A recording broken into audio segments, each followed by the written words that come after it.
more of a panel discussion, questions and answers, but we're delighted to welcome Father Andrew Stephen Damick, who's now joined us in the South, recently moved, my understanding, to North Carolina, and then also Father Stephen DeYoung, who is certainly no stranger to our diocese, the pastor of St. Gabriel Orthodox Church in Lafayette, Louisiana. So our great thanks to them for being with us and joining us, and for you all gathering together for this session, which will lead us right into great Vespers at 5 p.m. So we'll go from there.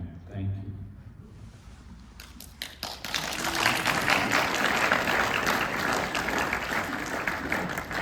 We'll see if you clap afterwards. That's right. That's the question. Yeah. You know, there's one of my favorite memes that has popped up. You guys know what memes are, right? Okay. I'm just checking a generation check. You know, one of my favorite memes that has popped up in recent years on the Ortho web is a Twitter exchange in which on Twitter someone wrote, you know, there is no blank outside the Orthodox Church. And the response to that was, parking. There is no parking outside the Orthodox Church. And so the first question, the question I have for all of you is, how many of you is that true for your parish, where there's parking problems at your church?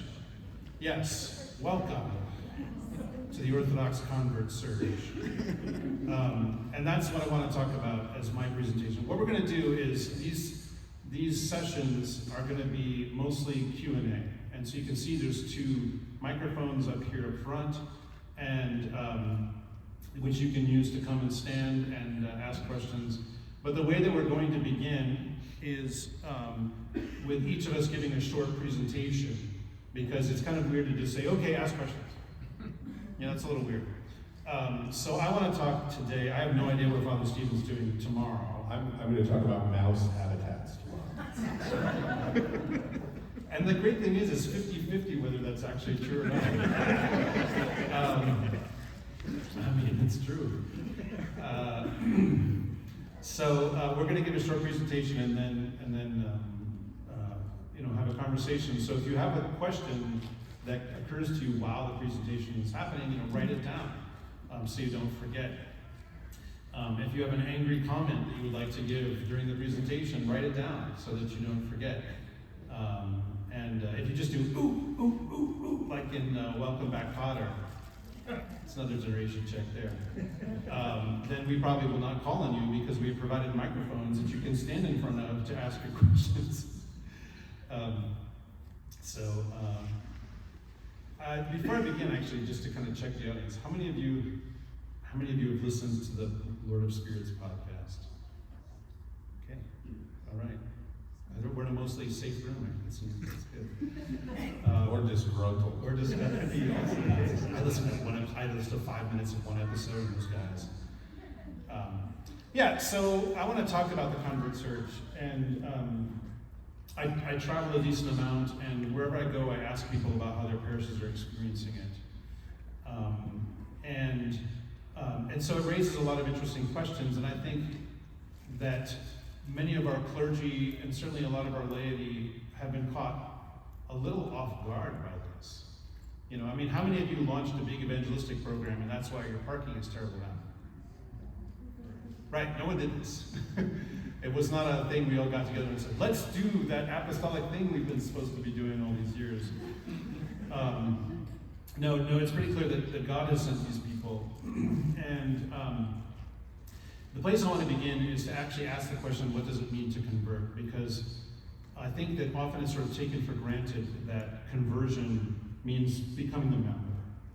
You know, I didn't used to be a member of the Orthodox Church, and now I'm a member. I did the things I had to do to become a member, and so now I'm Orthodox. And but it's actually very hazy for a lot of people. I've seen people on, you know, X, formerly known as Twitter. Does anyone actually call it X? No, we all still say they're tweeting, right? Even in news articles it says X, and then in parentheses, formerly known as Twitter, because no one calls it X, except for, you know, the guy who owns the Tesla company, I guess. I've actually seen people saying, I'm Orthodox, and then when someone says, oh, which parish do you go to? They say, I haven't visited one yet. Which is kind of hilarious if you're the kind of person who goes to a Parish Life Conference. Because, y'all have been to church at least a couple of times, I hope. But there are many people for whom this is somewhere down the line, that becoming an Orthodox Christian is primarily about making a kind of ideological decision. And indeed, this arises from the Protestant culture, especially the evangelical Protestant culture of the United States, where you can say, today I became a Christian. And what you mean by that is I decided deep within my heart to do something, right? And I think a lot of people, that's their notion of becoming Orthodox too, is they made a decision. And indeed, how many of you were raised in evangelical context? I was, yeah. So y'all are probably very familiar with the language of, I made a decision for Christ. And that's the thing that checks off the big box that says, oh, you're a Christian now. Which, of course, that's a very foreign way of thinking, way of being for an Orthodox Christian. You made a decision, oh, great. Okay, now there's some things to do. Right? So what does it actually mean to convert? I think one of the keys to this problem is found at the beginning of the baptism service, where there is what in the fancy Greek terms is what's called the apotaxis and the syntaxis. And at the first one, the apotaxis, is asking the person to deny the devil, right? That I reject the devil. And indeed, in many forms of this, there's the whole spitting thing, which is the one part that a lot of people remember. But, it's, do you renounce the devil and all his works and all his service and all his pride, right? Or pomp, as it's sometimes translated, his pomp. Do you renounce his pomp? I love that. Do you renounce him, right? And that's the apotaxis, which literally means, I'm no longer ordered with him and his bunch, right? And then the syntaxis, which in our older books it says, dost thou unite thyself to Christ? But now, actually a better translation is our newer book that says, dost thou align thyself with Christ? You could also say, although it would sound a little weird, do you pledge your allegiance to Christ? Right? And that's the syntaxis, to be ordered with Christ and his saints. Actually, I still need power here, because I can watch my laptop is dying slowly, not immediately. So at that moment, you're saying, I'm leaving this bunch and I'm joining this bunch. And that's a very 3D experience, right? And you're doing it at the door of the nave. The idea being that you're about to cross over that threshold and come in. And so there's this turning away from the devil and turning to Christ. A lot of people will define conversion as also being turning away from sin and turning towards Christ. And that's, especially for those of you raised evangelical, like you're very familiar with that kind of language. And that turns out to be correct. You can keep that one. You're turning away from sin, you're turning away from the devil, from his bunch, and you're joining yourself to Christ. It's not just a decision, it's an actual movement from one to another. So that's what it means in the most basic sense to convert. Converting Americans is a kind of a curious thing, because in the United States, we're so used to conversion being a choice, right? Like, I decided to become Orthodox. I decided to become a Baptist. I decided to become a Pentecostal. I met something deeply weird and I decided to become a Scientologist because I was also a very big bank account. For those of you who that was funny, I'm very honored that you know that.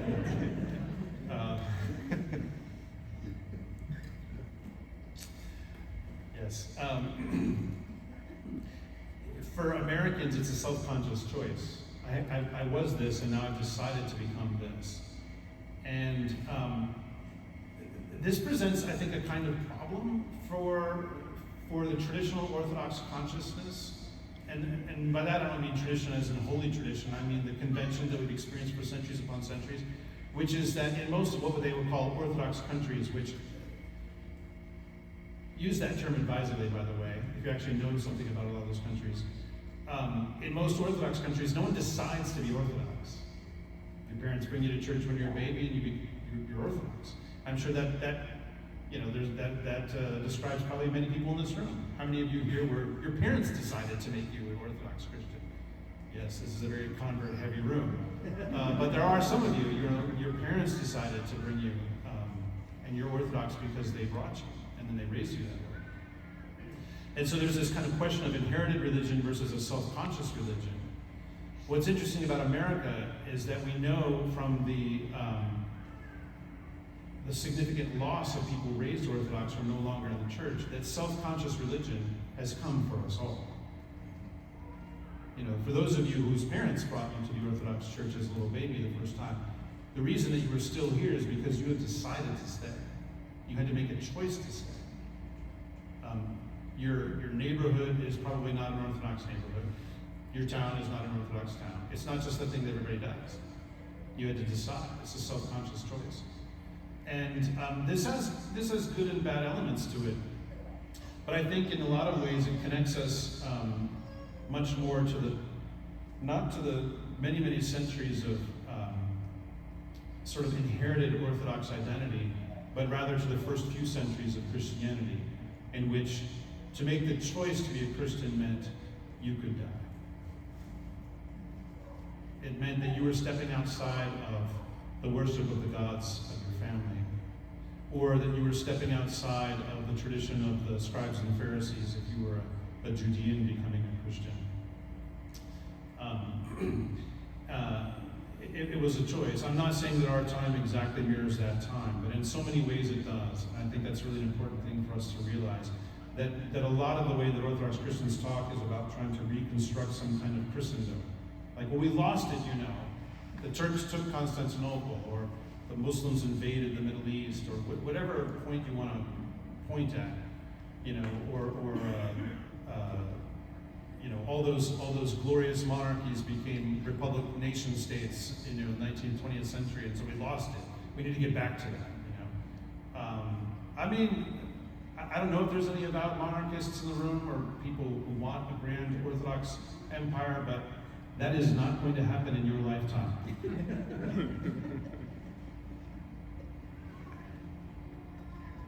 Just accept that now. You can pine for that. Maybe that's the ideal, I don't know. But it's not going to happen. Where we are is where we are.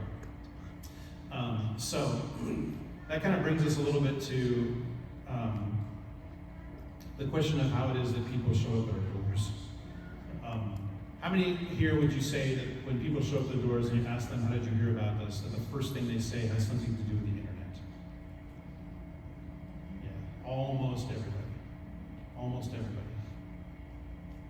Gone are the days where, like when I became an Orthodox Christian almost 30 years ago now, most people said, oh, I was reading church history, and you know, I looked up, you know, in a phone book, or I used Alta Vista. Who remembers Alta Vista? Yes. Ask Jeeves. Ask Jeeves. I remember when Yahoo was trying to compile a catalog of every website on the internet. Remember that? That was really a thing back in 1996. Back when Ferris Bueller's Day Off was only a 10-year-old movie.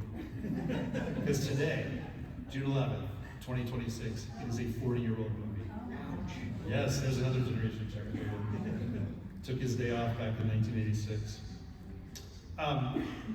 Yeah, most people are showing up because of the internet in one way or another.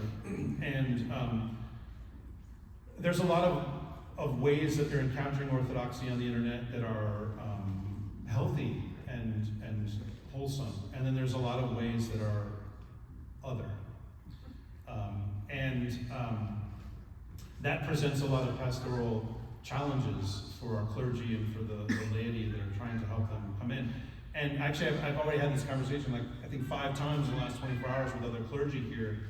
You know, I've had a couple clergy like, well, what do you do when someone says that they've been listening to, and I'm not going to name any names, but fill in a name here, and then they, like, that's the reason that they're here. Like, what do you do about that? And, I mean, my advice is to say, thank God you're here. But now it's time to do this thing in 3D. Because the Orthodox life is lived in 3D. It's okay if your introduction to Orthodox Christianity was centered on some person or some argument or whatever it might be. It's okay. It's okay if you feel like the world is insane and you're looking for some kind of safe haven in the storm. And maybe your idea of a safe haven is not exactly what the Orthodox Church is. Maybe for some political reason you showed up. It's okay, however you got here, God brought you here. But now you're here, right? So if the reason you came is not really completely about Christ, it's time to make it about Christ. And if your priest sees that you're not quite there yet, it's incumbent upon him to say, okay, well, let's take some time, to center you on Christ, right? And so then the question is like, well, what does catechesis actually look like? For many decades, catechesis in the Orthodox Church has largely been what I call the Orthodoxy 101 approach, which could be essentially accomplished by handing them Metropolitan Callistus Ware's book, The Orthodox Church, and saying, read this. Like, those are the topics, right? I mean, we've all experienced that probably in some level. And so at the end, what you get is, from that class, is someone who can pass a 101 college course in Orthodoxy, which is not a bad thing to be able to do. But as I've sometimes had conversations with clergy, I'll say, Father, imagine in your mind the ideal parishioner, right? That's doing all the things that you tell your people to do. Is your catechesis training people for that? And in most cases, the answer that I've gotten from clergy when I ask that question is, because they realize they've been doing the Orthodoxy 101 thing, which, I know in some parishes the class is literally called Orthodoxy 101. So don't at me, bro, But, again, I think there's nothing wrong with that. Like, there's nothing wrong with learning that information. But this sort of assumption that training Orthodox Christians means like sort of taking like fired up Bible-believing Baptists and adding icons and stuff like that. Like that should not be a thing. And it's increasingly not a thing. Because the world's supply of fervent Bible-believing Baptists is actually waning. More and more people are being raised without religion at all. Or the religion they're being raised with is not, that old-time religion. It's something else. And so that means that what should catechesis be? Well, think of that faithful parishioner and then train them to do that. Train them to be people who come to worship very regularly. And I'll say, since I'm back in the South, not to throw shade on my previous place that I lived, but just the culture of Orthodoxy in the South is different than it is in the Northeast where I came from. I remember the first time I was back at All Saints in Raleigh, and Orthros was about to begin, and I look out, and there's 100 people standing there waiting for it to begin. I was like, is this the Twilight Zone? because in most of the rest of the country, no one goes to that service. There might be 2 or 3. And so the habits of some parishes are different than the habits of others. And it's very difficult to train, when a parish has bad habits, it's difficult to train even the new people with good habits. They're like, well, why should I do something differently than everybody else here, Father? Which is a hard question to answer. But those are the things I think that catechesis needs to focus on, especially, is here's how you be a faithful corporate worshiper. Here's how you be someone who faithfully prays at home. Here's how you be someone who gives alms faithfully. Here's how you be someone who volunteers faithfully in your parish. Here's how. That's really the big question, is the word how. And I mentioned, of course, that it can be difficult to get people to take on the habits of everyone else. This was especially true in the early church because if you look at the earliest sort of catechisms, they're actually not largely what you would call about theology. They're mostly about behavior. Here's how you stop being a demon-worshiping pagan. Here's how you live in such a way with all the morality of a Christian. Because for a lot of them, unless they were raised as part of, the Judean people, that stuff was not taken for granted. Like when St. Paul has to tell a guy in Corinth, stop sleeping with your mother-in-law, I think probably on some level, he was probably like, well, wait, what? That's what you guys do here? You don't sleep with your mother-in-law or whoever else you think you should be sleeping with? Because that was completely normal in their world. And so incorporating people into a different way of living, a different set of habits can be very difficult when most of the people there are new. And indeed, I asked, so like the frame of reference that I have now is in Raleigh, I asked Father David there at one point about a year ago, I said, Father, of the 500 plus people showing up on Sunday morning, how many have been Orthodox for less than 5 years? And he told me, more than half. More than half. How many of you are seeing something like that in your parish where the majority are now new? So this is awesome and cool and beautiful on the one hand, but like scary and difficult on the other, because it used to be we would tell the catechumens, just blend in with everybody else. And now it's like, well, I'm new here myself.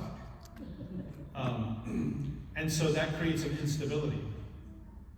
And so that's one of the things that we have to deal with now. So at this moment here in 2026, and this is where I'm going to wrap up, so begin to think of your questions. Now we have simultaneously a convert surge, right? And make no mistake, we all know that we didn't do anything to make this happen. God has sent these people to us. A convert surge is happening simultaneously with a clergy shortage. Right? And so what does that mean? In some cases, there's dozens of catechumens. In some cases, there's hundreds of catechumens. Massive groups of people. How many of your churches have more than you've ever seen before?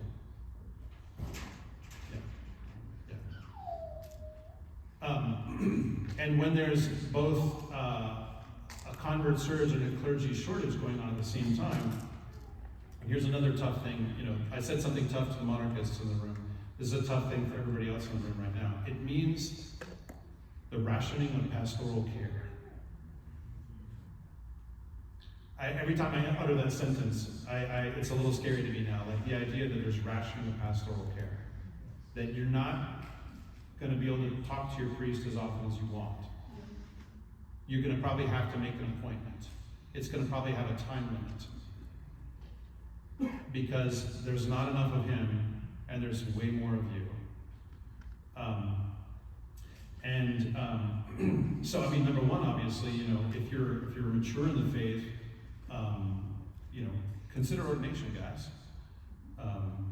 Ask how you can help. But also, I've had some people say, well, shouldn't the convert surge, bring us more clergy? I really hope that it does, but not today. That would be supremely irresponsible. I went to seminary with multiple guys who were sent after being Orthodox for like a year, or in one case, a month.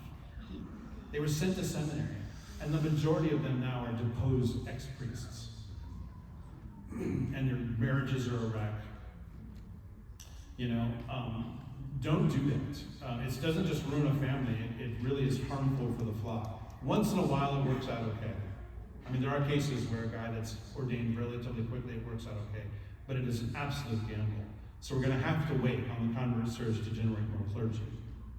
We're talking probably 5, 8, 10 years, right? Because don't you want them to be Orthodox for several years before they even go to seminary at all, or whatever clergy training we're giving them. And then that training should be years long as well, right? So it's not going to happen immediately. In the meantime, there's going to be rationing of pastoral care. In the meantime, it's going to be a whole lot of, you get 10 minutes for confession, or whatever it is.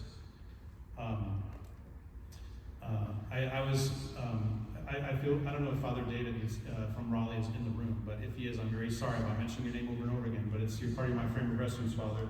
But I was asking him, I was like, Father, how many confessions do you hear? And he's like, well, I think it's about 40 or 50 a week.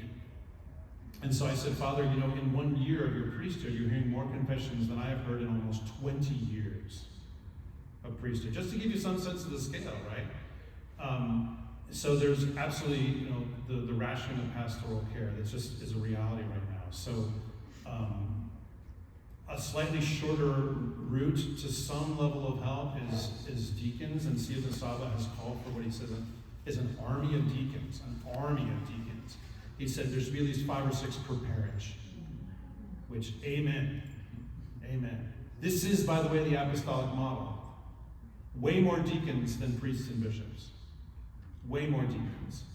I think our archdiocese right now has we have the best ratio of deacons per parish of any Orthodox jurisdiction in the U.S., and that is largely thanks to the vision of Metropolitan Philip of blessed memory, who just pushed really hard for this starting in the 1970s and early 80s. I think our ratio is something like 0.8 or 0.9 per parish. So it's almost 1 per parish. So we got a little ways to go to get 5 or 6 per parish. But clearly we need that. But the biggest thing that we can do right now, and that does not require years of training, is for mature laymen to step up. To step up to teach, to step up to mentor, to step up to help take care of their clergy families, take some pressure off of them, right? To step up to help integrate these people into parish life, into your life. They just started doing something in Raleigh, which is every new catechumen gets a couple in the parish assigned to them to be their sort of, this is not the official term, but this is how I'm describing it, their catechesis buddies. You know, that these are the first people they should go to connect, to integrate, to say, what am I supposed to do?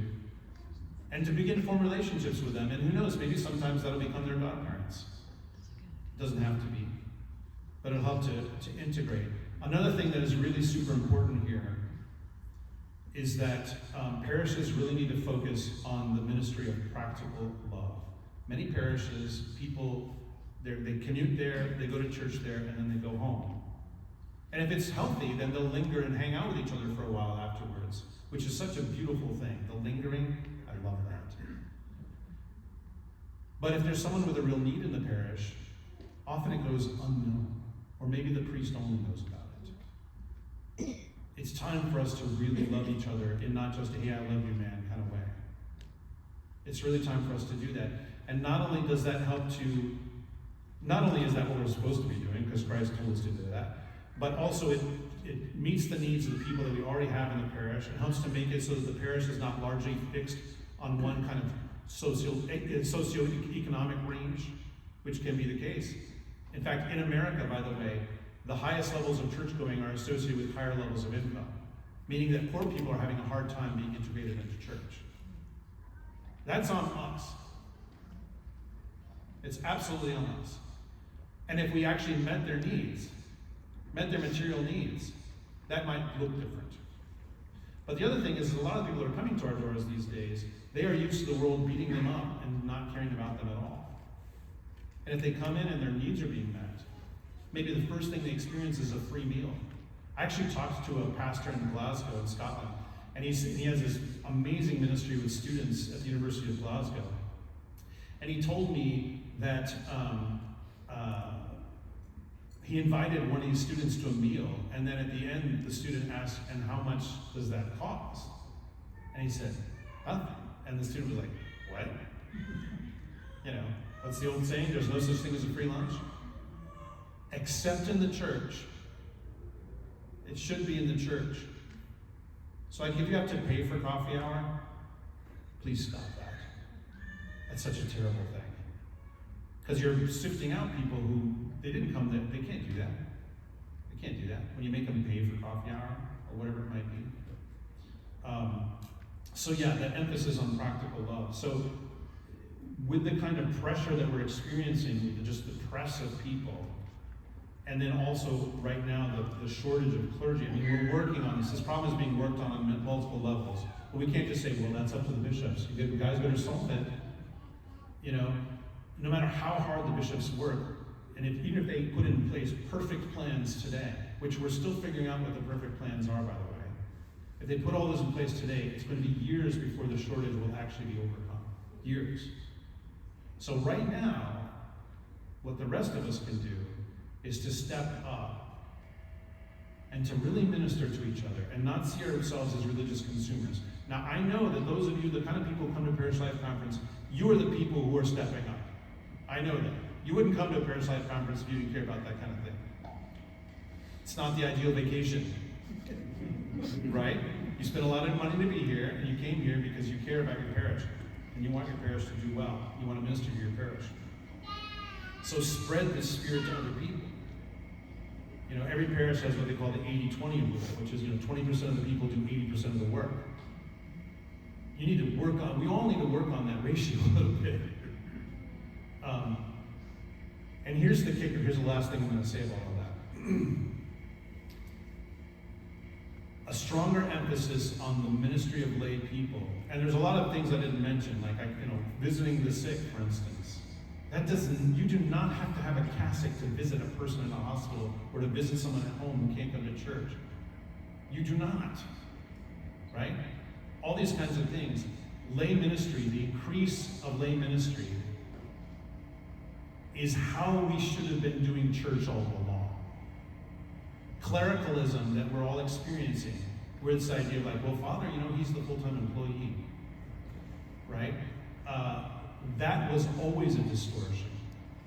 And now we have a big opportunity to push back against that distortion. And here's the thing.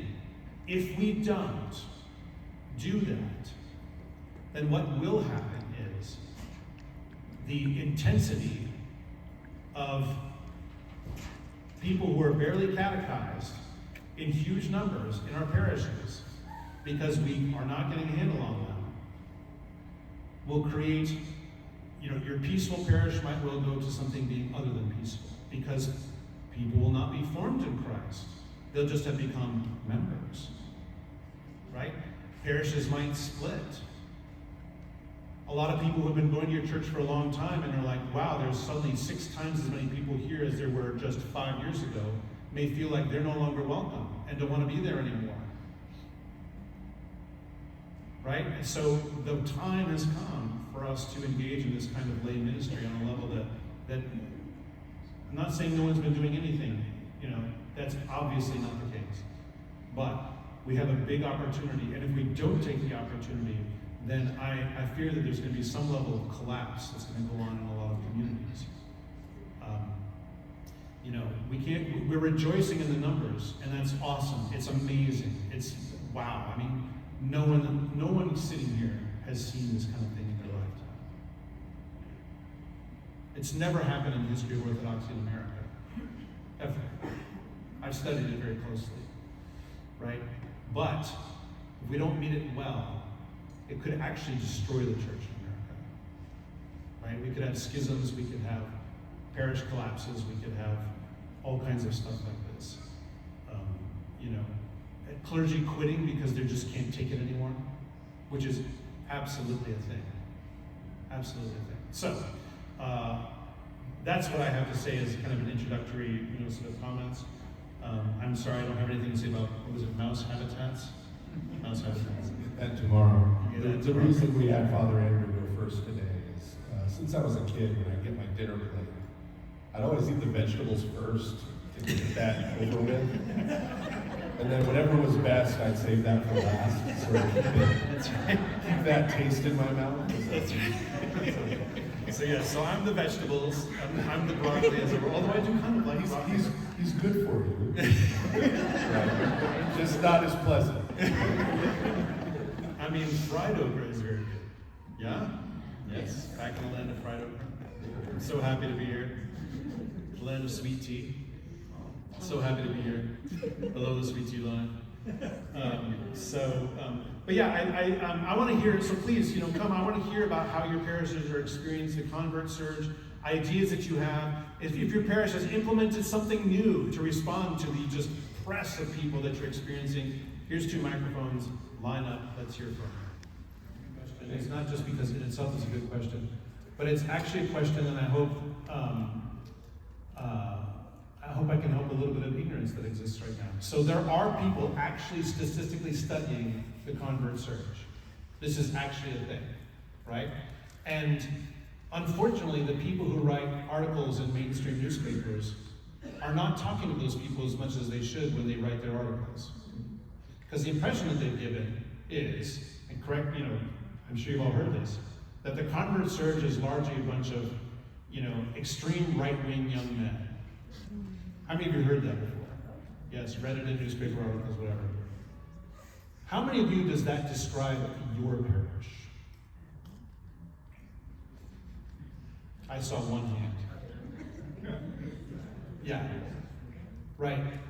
So those who are tracking the convert surge, which basically begins in the wake of the pandemic. That's essentially the beginning point. The point where we start seeing spikes is about 2021, when we start coming back to church, in significant numbers. In the initial bump, because the convert surge actually has had 2 peaks, which is a lot of people don't know this. The initial peak, there was a plurality of young men. It's true. There was a plurality of young men, meaning not the majority, not more than half, but the largest group. The second peak, now, the dominant group is young families. How many of you are seeing that at your parishes? Yes, so welcome to the reality. This is the truth, okay? And which is part of the reason that I say to people, even if the surge stops tomorrow, which probably not, even if the surge stops tomorrow, a demographic change has occurred within the Orthodox Church that's going to reverberate now for decades. Because all these young families are going to be having kids. And it turns out, by the way, here's another good statistic for you. The fertility rate of Orthodox Christians in America, do you know what it is? 4. Replacement rate is 2.1. The country in general is below replacement rate. Orthodox people have more kids. Yes. Yes. It could be a bright future as long as we're not dumb. So like I said, even if it stops tomorrow, the demographic change that has occurred in Orthodoxy in America, like for instance, I'll give you an example. The OCA Diocese of Eastern Pennsylvania, which no one is looking at in terms of studying the convert surge, except certain friends of mine. Because there's parishes closing there, it's just largely not, especially northeastern Pennsylvania, multiple parishes, 1 priest. Not per parish. 1 priest with multiple parishes, right? What's going on there is their total population has been going down for years and years and years, right? They've been losing people. But if you look more closely at the actual demographics of that diocese in the last 5 years, while the number has still gone down, the population has been getting younger. Which means that probably within a few years, it's going to flip. And it's going to actually begin to grow. Not as fast as y'all are seeing in the South. Definitely not as fast. But it's still affecting that area as well. So, but to answer the question of, what about young women? There is a whole world of articles out there being written about how Orthodoxy is unattractive or harmful to women, to young women, et cetera, et cetera, et cetera. Which would be an interesting thesis if we had, within the last, say, 5 years, when this all begins, had adopted some new thing where we're suddenly we're not attracted to women where we were before. Because before the surge, by the way, there were more women than men in church. I think that might still be the case, actually, a little bit. We suddenly adopted some new thing, but as we have firmly established, we did not do anything new. There was not some new program. Certainly all the jurisdictions in America did not get together and say, let's do this one, let's do anything together. It's not happening, right? No, what has happened is, and this is what's really, really important to understand, Orthodoxy in America right now, in many ways is unique, but in many ways is not unique. And the most significant way in which we're not unique is that the demographic that's lagging behind in terms of religious participation is young women. This is across the board, every religious group in America. It's not just the Orthodox, right? There's something about female Zoomers and the experience that they've had in life that is disconnecting them from religious experience, whether it's church or some other kind of religion. So we're looking at a societal thing. We're looking at a societal thing, and we're not exempt from it, But I think that I've heard people say, the young men are coming now, the young women will follow. I hope that's true, but I also know that the marriage rate is going down in America, so not necessarily, right? Just the marriage rate is going down. Because young people are spending less time with each other. They have more and more relationships with people they've never met in 3D, right? And those don't tend to turn into marriage, right? So I hope that they will follow. But I think that the key thing that we need, I think the best thing that we need, is for mature women to mentor younger women. Men need men, women need women. Men cannot provide to women what women can provide, and vice versa. So we'll see as societal, the shearing forces are destructive to young women as much as they are. We'll see what happens. But yeah, there's nothing special about Orthodoxy that's making it unattractive to young women. A lot of people are saying that, but there's literally no good evidence for that, right? And again, it's not considered to be just a bunch of young guys coming in. I know that some parishes that is definitely the case, but it's largely families now, and so I think it's incumbent upon families, especially, to find the people in their life, the single Zoomer or millennial, or maybe some leftover Generation Xers like ourselves, who just never connected and never whatever, and just to take them in and make them part of the family in some way, because the loneliness is literally killing many of us. So yeah, it's a great question that was asked. I don't know, do you have anything to say about that, Bob? I do. Okay. Yeah, because I think the place where the rubber meets the road with this is that when you have young men and not young women, it's the marriage thing, right? Especially because we're telling young men, where should you go to find a spouse? To the church. And then they go there and the youngest unmarried woman is 63. And they're like, I don't know. A year ago, we moved my 18-year-old daughter at that time to North Carolina before my family came back. And I told her, I said, Evangelia, you're going to have a line. You don't have to accept the first person in line. You can take applications, we'll review them together. And a month later, she found the guy. So she's getting married in October. Sorry, she's off the market, guys. So you may not have my daughter. So, sorry. Anyway, sorry. Yeah. No, so, and yeah, don't think that just because Father Josiah went on Girls Gone Bible that solved the whole problem. I'm glad he did that. I am glad he did that. And he may be the only priest who could have done that, kind of gotten away with it. Only Nixon could go to China. Yes, exactly. Old Klingon proverb. So it's the marriage issue, right?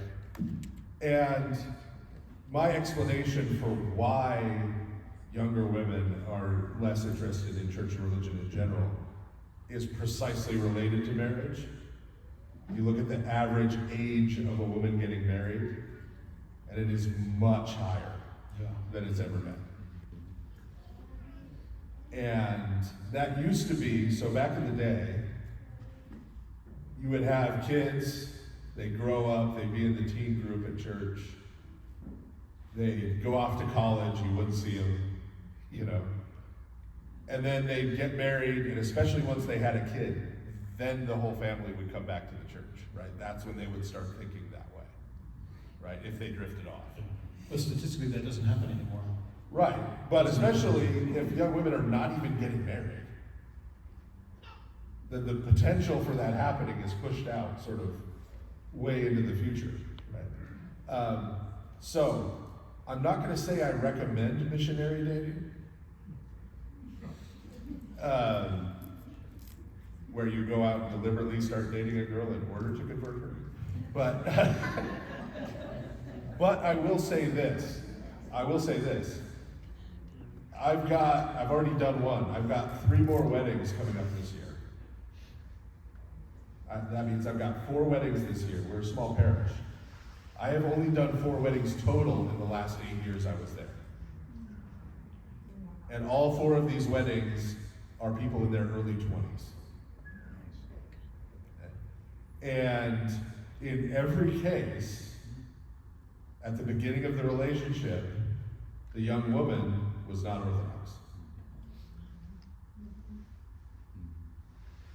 And they started coming to church with the young man who they were dating and made their own decision to come into the church, right, as part of that process. Right? So, not missionary dating, don't bother with ulterior motives, right? But in a healthy relationship between a man and a woman, see, I'm old school, this will offend people, but ask anyone on Twitter, I'm a misogynist. So I'll just go ahead and play into it.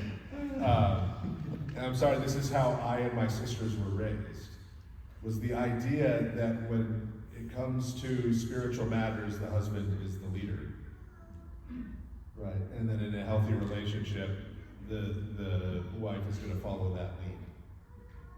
And I see that play out, and it works well when it plays out. And I think it's just kind of true, right, that if you have a young man who has really been integrated into the life of the church, and Orthodoxy is really important to him, right, an important part of his life, and he has an active spiritual life where he's praying, right, where he's coming to church, he's fully involved, then someone who they get involved with, if they're attracted to him, that's going to be part of why they're attracted to him.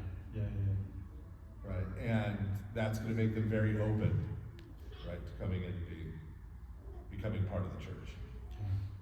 Now it helps, I'm in a 70% Roman Catholic town, so there's a lot of lapsed Catholic girls out there who have stopped going to church, right, and this could now, but I think that's part of the answer with younger women. Because anecdotally in my parish, I've had women joining, single women, but they are literally in their like 50s and 60s. And then I have a bunch of guys in their 20s. That doesn't dovetail. More questions, come on, line up. 10 years, so I'm looking forward to your talk. You're probably going to know all about what I'm going to talk about. And Father Andrew, I guess because the internet has been so instrumental, we have Al Gore to thank for the conferences. Once again, I might be dating myself with that. You know, I really appreciated what you had to say about Orthodoxy being a three-dimensional experience, and really even four-dimensional, right? Because it spans over the course of time as well.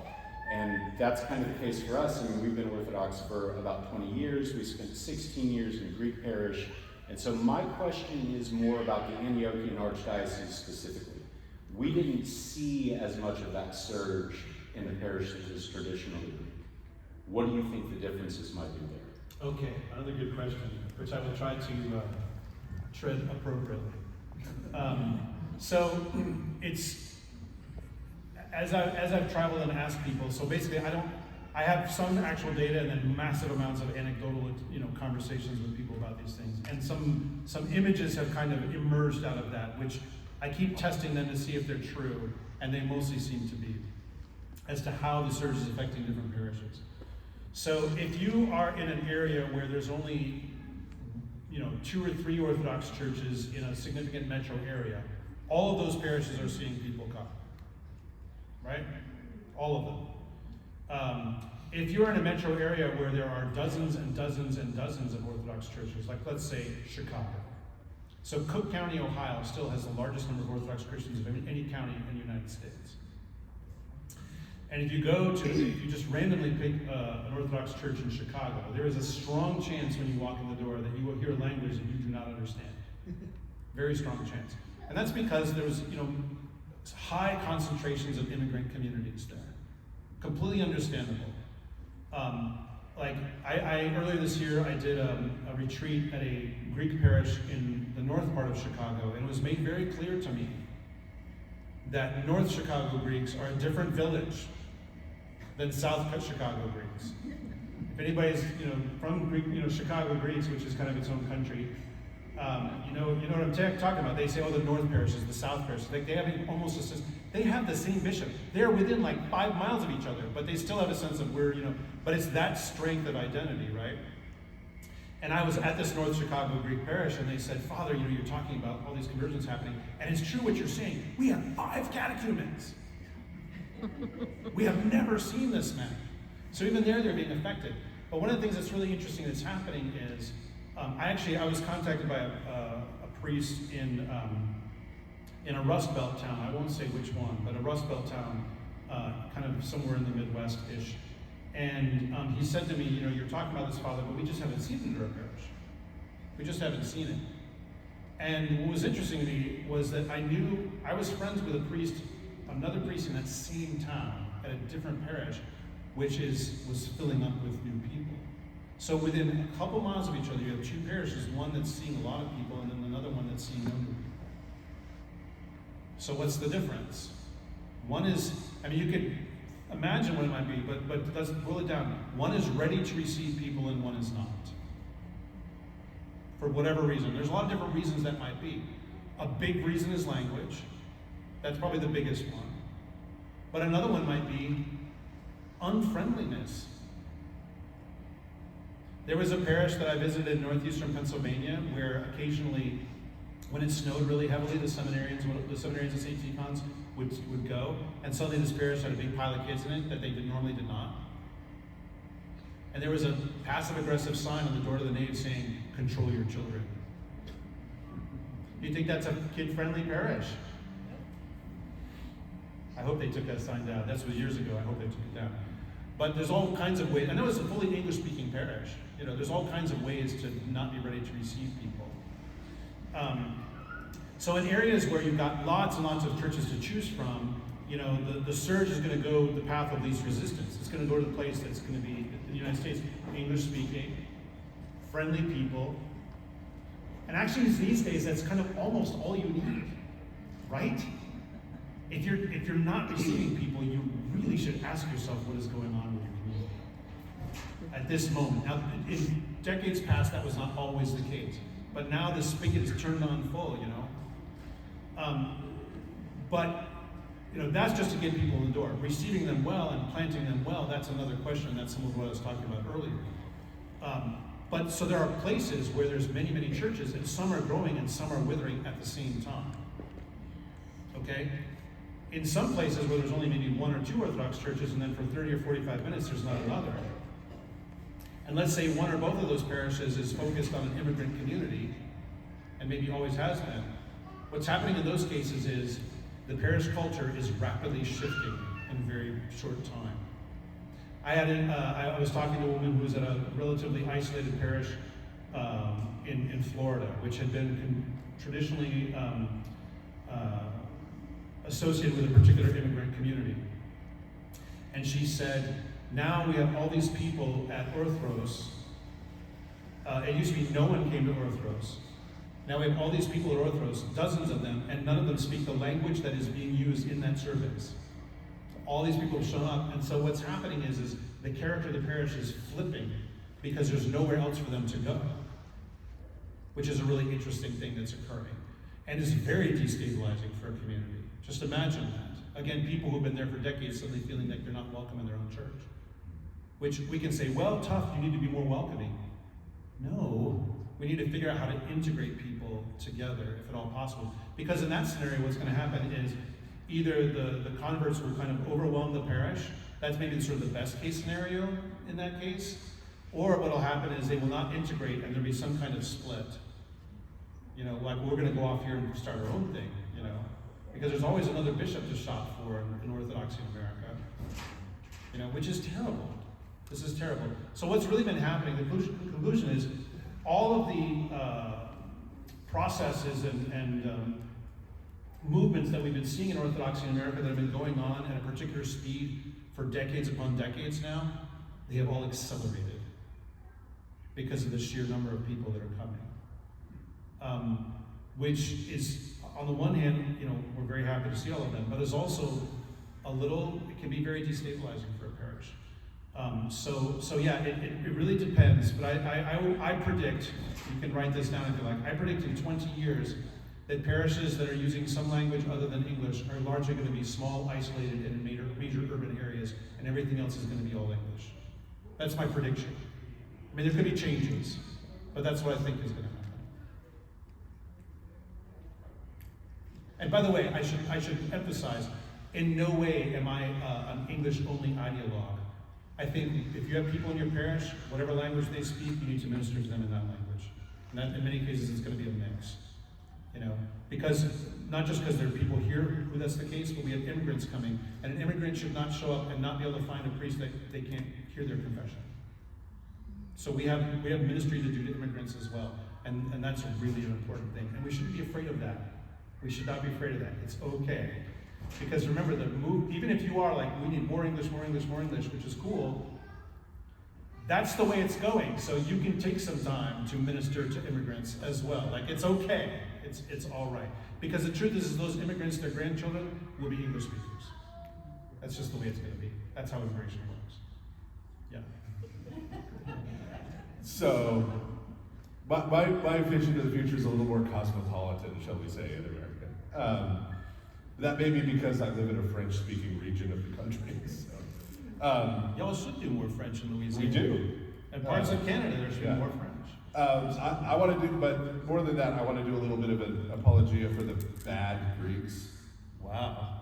Yeah, who get stereotyped a lot. So, and I'll say first, like, I mean, there are some Greek parishes that are exploding Exactly, with converts. exactly. I should have said that. So- there are some Greek parishes exploding with converts. my own wife, who is pretty much my favorite person, Does she feel the same about you? most days,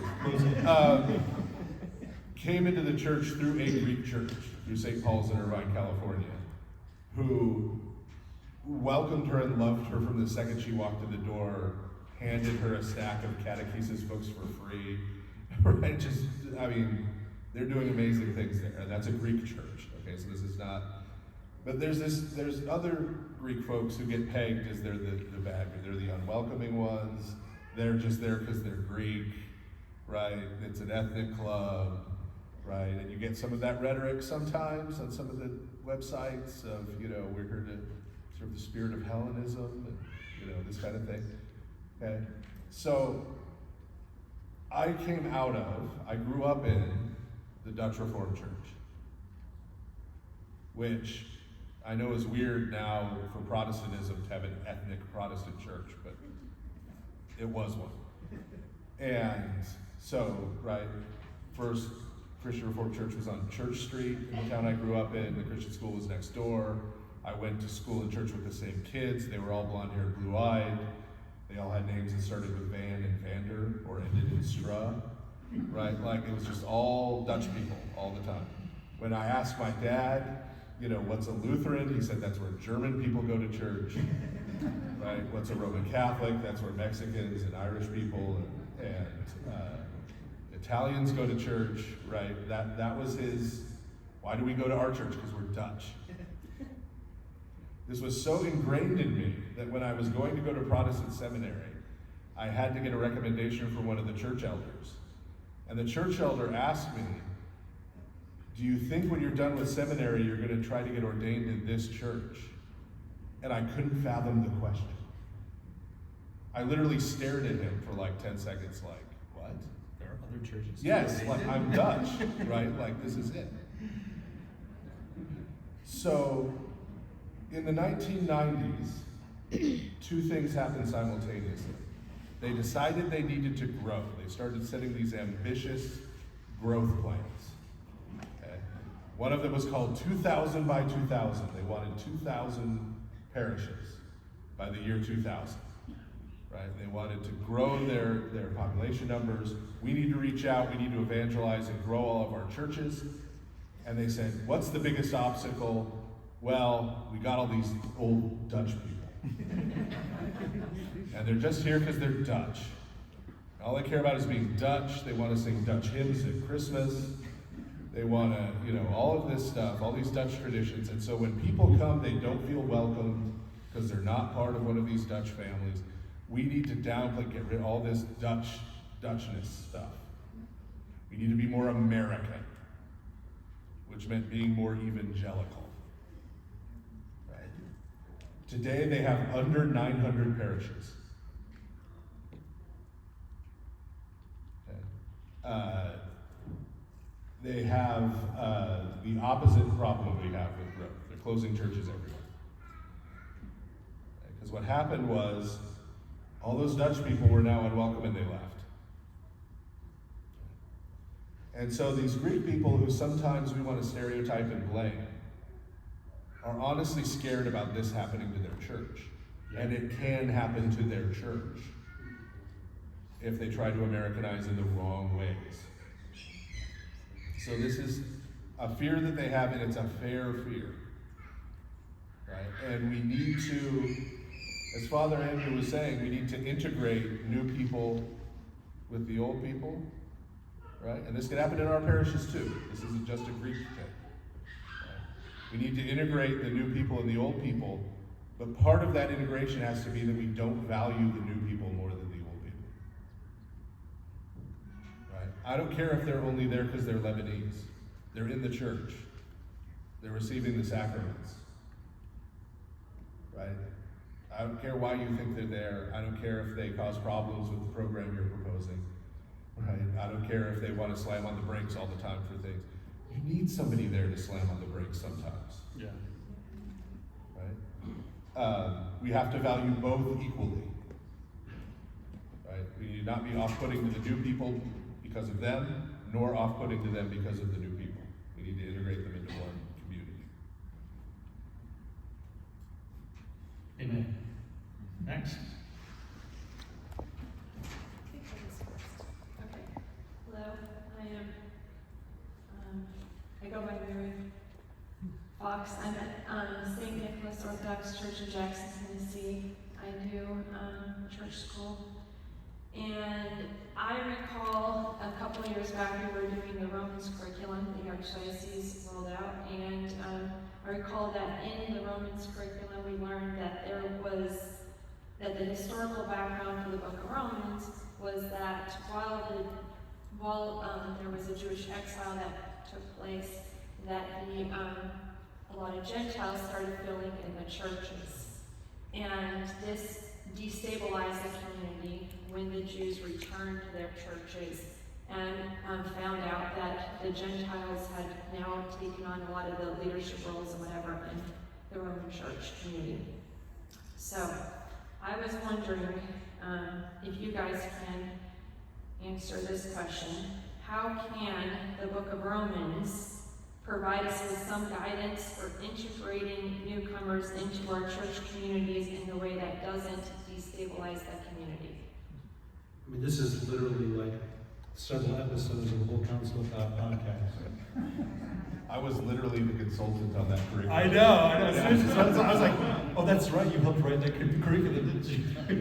Yeah. I mean, you're the expert of what, come on, y'all. Yeah, so it does, and in fact, that was one of the things we talked about when we were putting the curriculum together, because I talked about that. And I said, I think there are some things here that can help with those kind of issues in the parish.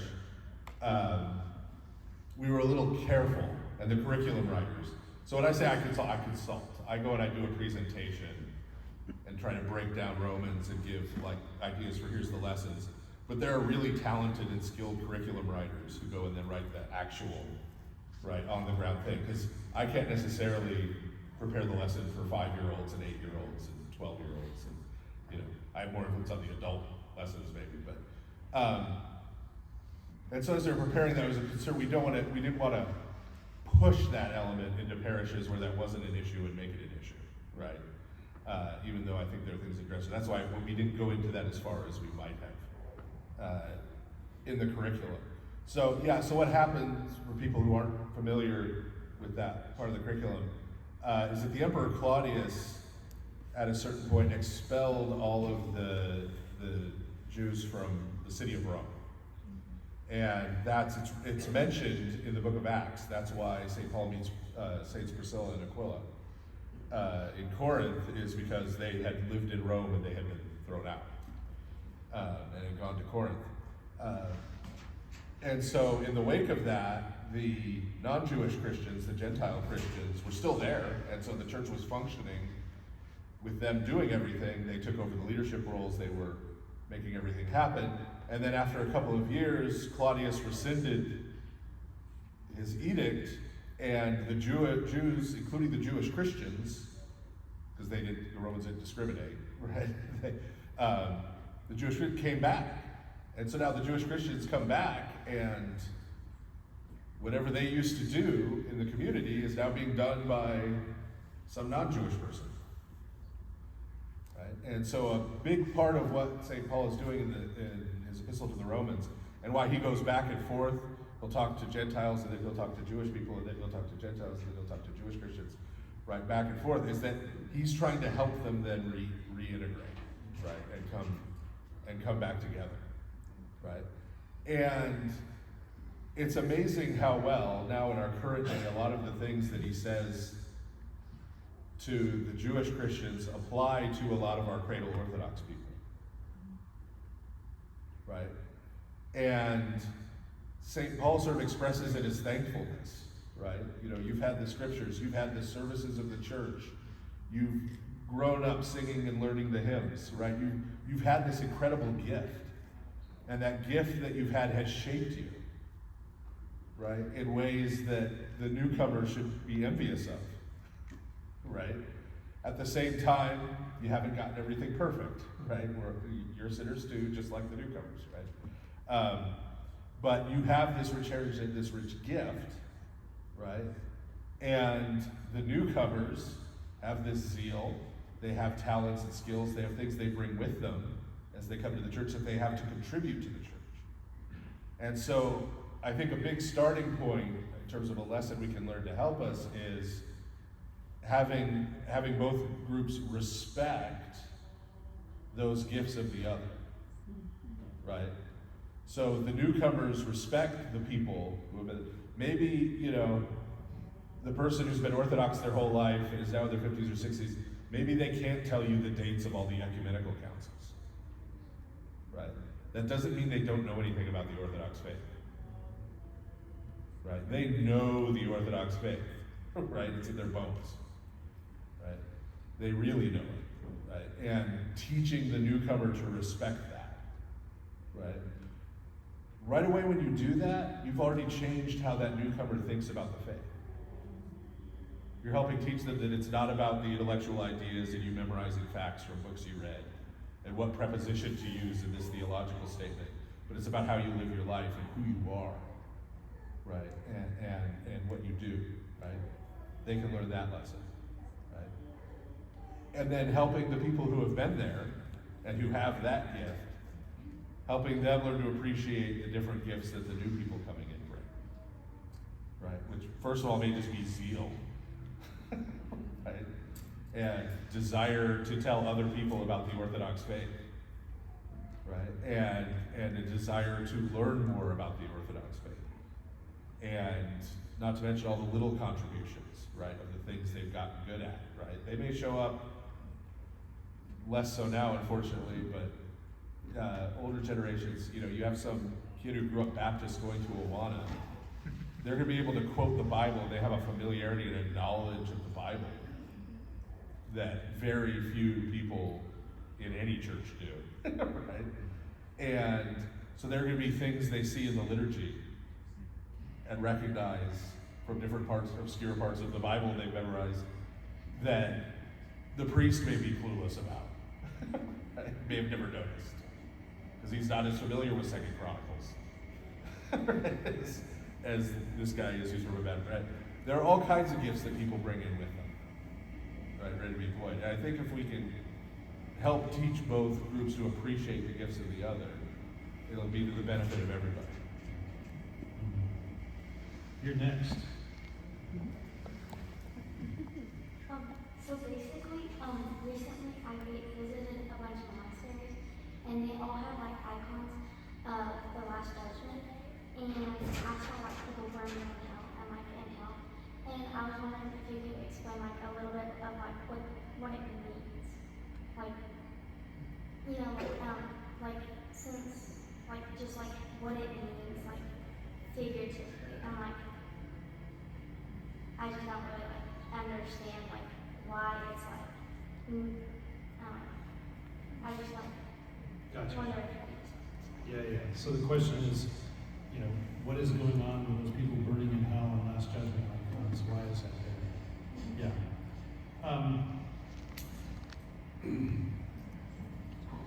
Well, one thing I think everyone should often, take note of is that usually it's not just a big fire on the bottom where these people are burning. There's a big mouth of like a dragon or a serpent that's swallowing them, which is called a hell mouth, which is one of my favorite words ever. Right next to the word psychopomp, which I was discussing with some people earlier today.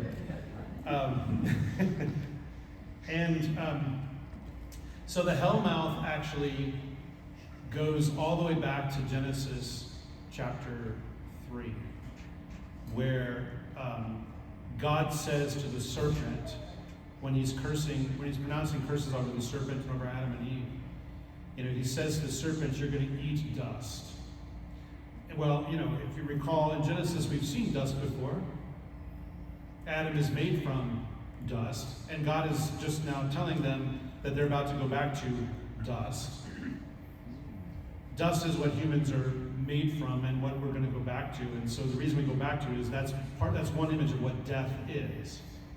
Right? And so then what God is saying is that the serpent swallowing dust is an image of eating dead humans. Right? And so you see in the Last Judgment icon literally a gigantic serpent eating dead humans. Okay? I know some people will say, well, that serpent may not be the devil, blah, blah, blah. But it says in Hebrews that the one who has the power of death is the devil. That's exactly what St. Paul says. The one who has the power of death, that is the devil. Like he explicitly says that. So all these things are connected together. And so in a sense, what happens to the serpent there in Genesis 3 is he's essentially becoming kind of the death god. Like he's the one who controls the dead. So what happens in the harrowing of Hades, which in some cases, there are some depictions of the harrowing of Hades where Christ is rescuing Adam and Eve and all the righteous prophets, that he's dragging them out of the mouth of this serpent, bringing them out of the hell mouth. Right? And there's actually, there's one version that talks of the harrowing of Hades from the church fathers, and I'm trying to remember if it was from Chrysostom or somebody else, which talks about Christ entering into the mouth of the serpent and slashing it around from the inside. Basically, he cuts the thing up from the inside, which is kind of a gory image, but I'm super into that sort of mythic language. Your inner 13-year-old boy. That's right, way down deep down inside. So then the question ultimately is like, well, why is this image on the Last Judgment icon, right? So this is, it can be a very scary image, depending on, especially how the iconographer paints it. Well, think about where you're encountering that. You're encountering that in a church. I think you said you saw it in a monastery, right? So you do see it in monastery churches, not all of them, but some. And you see it in parish churches as well, right? And often it's the back of the church, right? So as you're leaving church, suddenly you're confronted. Like in many churches, you'll see the Dormition and Theotokos, but in other ones, you'll see the Last Judgment, Christ in his glory judging the whole world, and down at the bottom, this that you're talking about. So that means that most people who are seeing that image are Christians, right? So why would you put that image in front of them? As Father Stephen has liked to say in some of our Lord of Spirits podcasts, hell is for Christians. And what is meant by that is the image of hell is presented in the scriptures. If you look in the scriptures, wherever hell is described, wherever damnation is described, actually to be more precise, wherever damnation is described, burning forever, whatever, it's described to believers. And so, especially for those of you who grew up Baptist, where you were taught everybody is conceived on their way to be burning in hell unless they make a decision for Christ and then you get out. I was raised with that idea, probably some of you were as well. The Bible never says that. Damnation is never threatened against unbelievers. It's described and presented to believers. The reason it's presented to believers is so that we would repent, so that we would be committed in our struggle to be like Christ. And so when you see that as a possibility, then that can help to motivate you. Now the great thing about the Last Judgment icon is that that's not the only thing going on in it. Although it might be for us, maybe the most interesting thing in the picture, I don't know. Especially when you sometimes see there's demonic figures that are sort of like feeding people to the dragon kind of thing, which is super fun and scary at the same time. The whole icon, you see Christ in glory, and then, at his right hand is his mother, and at his left hand is John the forerunner and Baptist, right? And then surrounding are the ranks of the angels, and then surrounding them and often below them are the many, many ranks of saints, right? And so what you're being presented with is the life of the age to come all at once, the good and the bad. But what's beautiful about it is typically the good is way bigger part of the icon than the bad. And all of it's being presented to you like, okay, down here is the possibility of what could happen if we decide not to repent. If we turn our back on Christ and say, I don't want you, I don't need you, I'm going to live life my way. I'm going to live life making me happy. And forget everybody else, right? If you dedicate yourself to that, then yes, that could be your future. But if you dedicate yourself to faithfulness to life in Christ, then we can be standing alongside all of those saints. We just celebrated the Feast of All Saints, and the icon of All Saints is basically the top part, isn't it? The top part of the Last Judgment icon. The damnation stuff is not down there. It's Christ enthroned in glory, surrounded by his angels and all of the saints. And so that image is given to us in all of its parts together. It's given to us so that we would repent. On the one hand, I'm repenting because I don't want this part, but I'm repenting because I want this part, right? And so that's what's going on. And remember that when you see something in church, when you hear something in church, when you experience something in church, you always apply it to yourself. Why is this here for me? Not, oh look, I see bad people, and I can tell bad people that they're going to hell. No. It's like, this is a possibility for me. So I need to recommit myself to repentance. Does that make sense? I cribbed half of that from you anyway. I don't know what else you got to add. I'll pick on that Baptist view briefly a little more. Okay, that's good. No, because this is something I have to tell people a lot who are coming into the church from a Protestant background. And it still amazes me that I have to say this. Okay? God loves you and he wants you to find salvation. He's not trying to weed you out. Right? He's not looking for an excuse. He's not looking for some sin you forgot to confess to use as an excuse to send you to hell. Okay? Both Christ in St. Matthew's Gospel and St. John in the book of Revelation talk about the lake of fire that you see in the icon. They say that was prepared for the devil and his angels. That's why that exists, not for people. And the scriptures tell us God wills that no one should perish, but that all should come to the knowledge of the truth. That's what God wants. Okay? He's not trying to send you to hell. Okay? What we need to do is cooperate with that. Right? Accept and return his love. And we do that through our actions. Christ says, right, if you love me, you will keep my commandments. Those go together. So that's how we return his love. And if we're pursuing that, and we're faithfully pursuing that, and we're repenting of our sins, you don't have to sit around being scared that you missed something and God's going to send you to hell. Because he doesn't want to. God's looking for an excuse not to send you to hell. Right? There are lots of stories. I won't take the time to tell them, but there are lots of stories in the Orthodox world, monastic stories, right, about God saving someone through one decent thing they did, right, once in their life. Even though this was a miserable person otherwise, right? They did one good thing and God saves them through that. Right? That's who our God is. Right? And so, when you look at that image, when you look at the image of Christ being crucified, you should not be terrified of God and how much he hates sin, including yours. You should see images of love, right? Of the love of the God who has saved us from all that. Amen. Amen. We're going to go for about 15 more minutes so that we don't run up against Vespers. But come on down. You're the next contestant. It's another prices, right? That dates us as well a little bit there. My Roddy. So I come from a parish that has dozens of catechism, myself being one of them. In that group, there are a lot of YouTube videos, Instagram Reels always being passed around.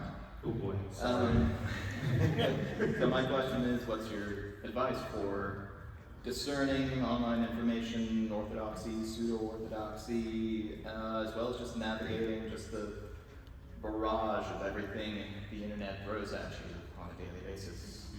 That's a great question. I have a quick answer here for you because but I want to make sure I get this right. Okay, hold on. There's about 12 hours a week of me. I know. So It used to be it was just me. But then, just watch that, and you don't need to spend more than 12 hours a week on the internet. All right. So yeah, I mean, I basically work on the internet. This is essentially what I do, and I'm super aware of all of the dangers of that.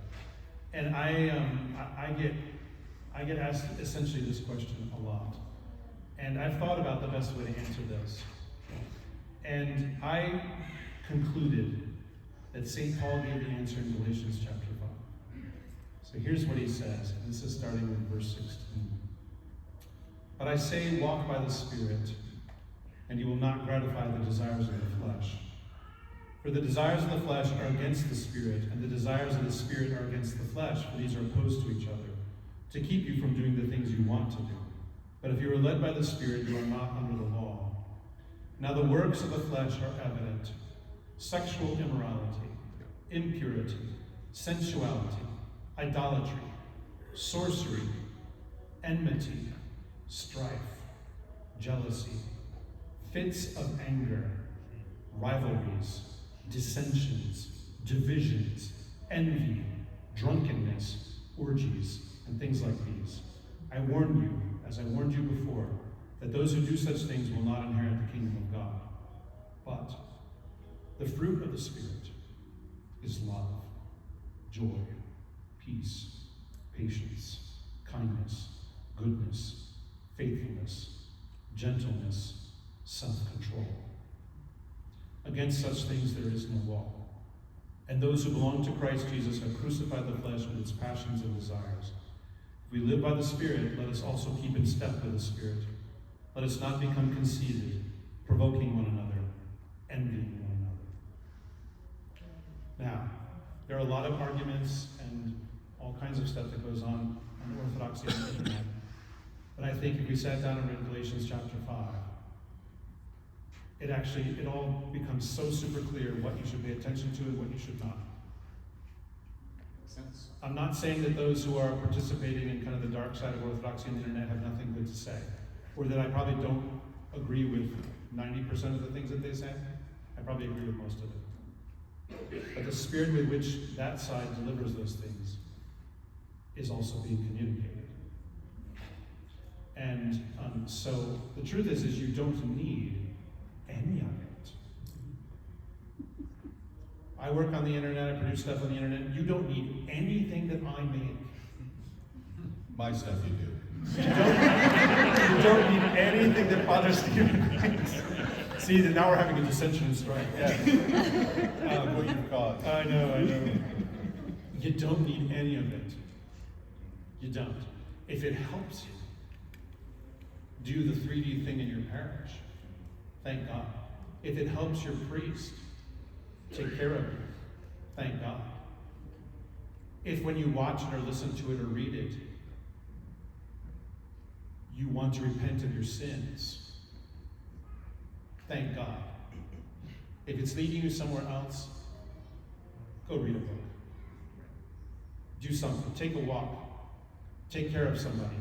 Make something for someone. Pray for somebody. When the judgment comes, you've read Matthew chapter 25, I'm sure. It doesn't say, and then, he sit on his glorious throne and judge people by their correct opinions that they posted on Twitter. We'll be judged on what we have done. And so if the content you consume assists you in that, good. You still don't need it. You don't need it. Doom scrolling is a pastoral issue of our time. And there's all kinds of, there's worse things that you could be watching than even this kind of stuff we've just been talking about. There's way worse things, you know. But yeah, I think, like I said, I feel like it's really straightforward and clear once you actually, like, let's get back to what the scriptures say and what Christ says and what his apostles say. And then you don't need a list. I've had people say, could you give me a list? I'm like, nope, no lists. But I'm going to give you those verses to read, and I think you don't need a theological degree to understand what those verses say. You don't. St. Paul is just so crystal clear at that moment. So, yeah. See, now we proved that from St. Paul. I know. So, like, Pablo Picasso said, good artists plagiarize, great artists steal. That's right. Big time. Yeah, yeah. Okay. I have a couple questions. I may have misheard, but I thought I heard that there was going to be a standardized catechesis curriculum kind of in the works. I was just wondering if that was done. I have also heard that. Okay. I hear things. I don't know. See, are you allowed to say anything about that? Or? I think a sample has been sent to select priests. Yeah. A sample has been sent to select priests. I also had another question. I was not selected. You're not one of the elect. By the Archdiocese. By the Archdiocese. You were talking about the apodoxis. Apodoxis, yeah. Yes. And there's a line where it says, now breathe and spit.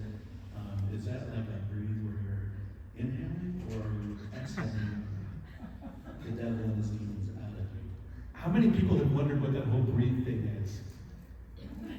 And you see it breathe and spit upon him. That's what the priest says, which is a little weird, right? So one thing I want to say that's going to be very disappointing for people is the spitting is a relatively late development. Oh, it's everybody's favorite part. It's an accretion? An accretion. Wow, that's a deep cut of Buddha. But the breathing, okay. So that's not the only breathing that happens. Of course, the priest breathes on the person who is being received at that moment as well. The whole breathing thing is about exorcism and also about giving the Holy Spirit. Right? So you notice, for instance, when Christ gives the Holy Spirit to his disciples after the resurrection, it says, and he breathed on them and said, receive the Holy Spirit. So that's what's going on there. The exhalation that is going, it's really hard to translate, but it's more like blow him out. You know, like breathe out the demons, as it were. And then the priest breathes on them, you know. So yeah, there's a lot of blowing that goes on, and it has to do with exorcism and also giving of the Holy Spirit at the same time. It's a much kind of under-discussed detail in the baptism, but I think super interesting actually, very worth it. Yeah. And there's breathing that goes on, like when the water is blessed for the baptism. Again, the priest, you know, right, in the form of a cross. Like all that's going on, you know, people blinking when the priest breathes in their face. I've seen a lot of blinks. You know. Babies will hold their breath. I was eating a big raw onion. They could feel the exorcism happening. Yeah. No, that goes back. The breathing as part of exorcism rituals goes back even pre-Christian into like Second Temple Judaism and even into the Old Testament. Because breath, spirit, these are the same word, the same kind of concept. And wind, yeah. Yeah, great question. It's a very LOS kind of question right there. That's good. All right, we still have about 10 minutes. Come on. Hello, my name is Jordan. Earlier you were saying, like, if you're in your parish, take care of it, and you said that's like a responsibility of the parish. How do you tread the line, though, if, in balance, if you're new to the faith, so you don't like teach someone necessarily because you're not properly catechized, or like know everything? how do you balance that out from taking care of your parish but not overstepping boundaries to where you're now getting into the role of somewhere like clergy? Yeah. How do you not do too much too quickly or whatever? Well, one thing we have to realize is that the clergy's role is not like the top. Like we're not all aspiring to be clergy. Please don't. Not for everybody. But for the people that God chooses and that the bishop recognizes and so forth. But I think that there's some things that can be done that by no means are kind of putting yourself above other people, and it's the practical things within the church, right? Like no church should have to hire a cleaning service. Many of our parishes do. Maybe once in a while you need to hire somebody who can like buff the floor or something like that because you don't have that skill or that equipment. Okay, I understand that. But or landscaping. Cleaning the bathrooms. There's a million other practical things to do in church life, and it's still usually the 20% who are doing all of it. Right? Those are things that no matter how new you are, you can jump into. And the key is you find someone, you see someone doing one of those things, say, hey, can I give you a hand? What needs to be done that hasn't been done? If all else fails, you ask the priest, say, hey, I'm here to help, send me to somebody. Which, hey, I'm here to help, is like the most musical thing that a priest can hear. Yes. He may not immediately know where to send you, but he'll be just so overjoyed that you said that sentence to him. It's true, right? Right, fathers? Yeah, absolutely. I'm here to help. What? So yeah, there's all kinds of things that can be done without, there's certain kinds of jobs that you do need to be catechized, like being a teacher, for instance, or being, someone who's administering the parish in some way, like to serve in the parish council, there needs to be some more formation there, right? But there's all kinds of things that can, or like joining the choir, you should at least be able to sing. Someone else should say that you are able to sing. I wanted to be in the choir. Not everybody has every gift, Father. That's okay. I But yeah, there's all kinds of things that can be done. So so just ask. You see someone doing something, especially if you think to yourself, I could do that. That isn't a matter of telling other people, ask, how can I help? And sometimes the people who've been doing a job a long time, it may be difficult for them to actually have help offered to them. So their first response might be, oh, I got this. And it might also be I've been in some parishes where people have been doing one thing for so long that that's their identity at church. And so when someone else says, hey, I want to help, they're kind of like, don't take away my thing, But the truth is with so many people showing up at our doors now, there is plenty of work for everyone. There's plenty of work for everybody. So yeah, just find some practical thing.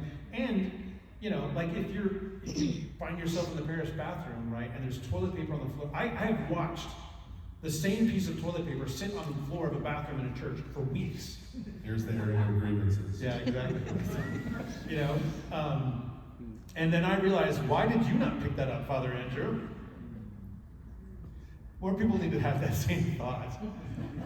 There's an obvious, and my wife often says this to me, why did you walk past that?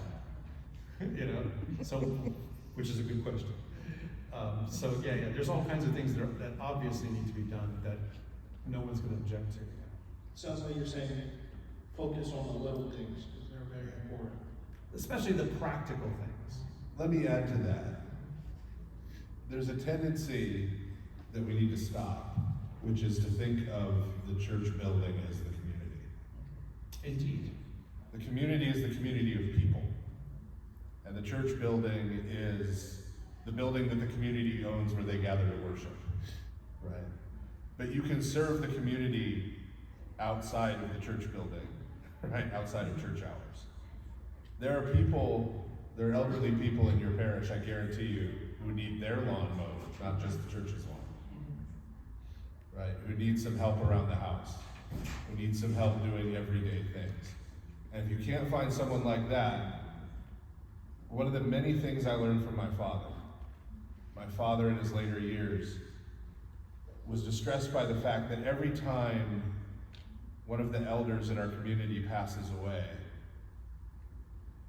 the stories of their life, the things they learned, all those experiences, they don't vanish completely, but they vanish from our world and our lives. And so my dad started just visiting people in the community. He would just go and sit for an hour or two with an elderly person who's sitting at home all day by themselves. And your dad was not clergy, right? My dad was not clergy. Right? He didn't even have to say anything, he would just listen. And because of that, I know all these stories about the Dutch resistance in World War II. Right? But these stories that otherwise would have vanished. And some of them are funny, and some of them are heartbreaking, and some of them are wonderful, and some of them, there's all kinds, and you can learn from every one of them, right? And that's something anyone can do if you can hear, right? You can go and sit for an hour with someone and just listen to them and learn from them and pick up that wisdom and pass it on and make sure it doesn't vanish, right? Yeah. So there are things like, I mean, anybody can do.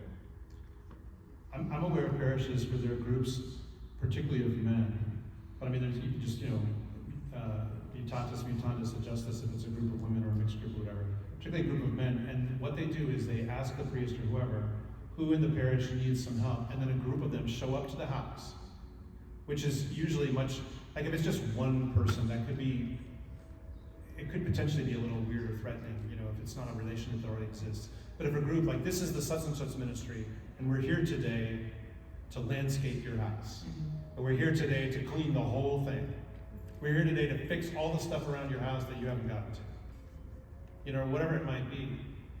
And that is such a powerful expression of love. And when you're doing it with other group of people, then what it does is, number one, it says to the person who's receiving that, this community loves you and cares for you. But also the people who are doing that together, some of them might be brand new to the church. Hey man, we're going to this person's house, we're going to do their lawn. Come with us. It's integrating them into serving together with other people and creating friendships and relationships as well. So I mean, it has multiple beautiful benefits, actually. Yeah, thanks for bringing that. That's a really good point. Yeah. Thank you. Thank you, God bless. All right, well, it's 1:45. So Sanda, do you have anything you want to correct or yes, add? please.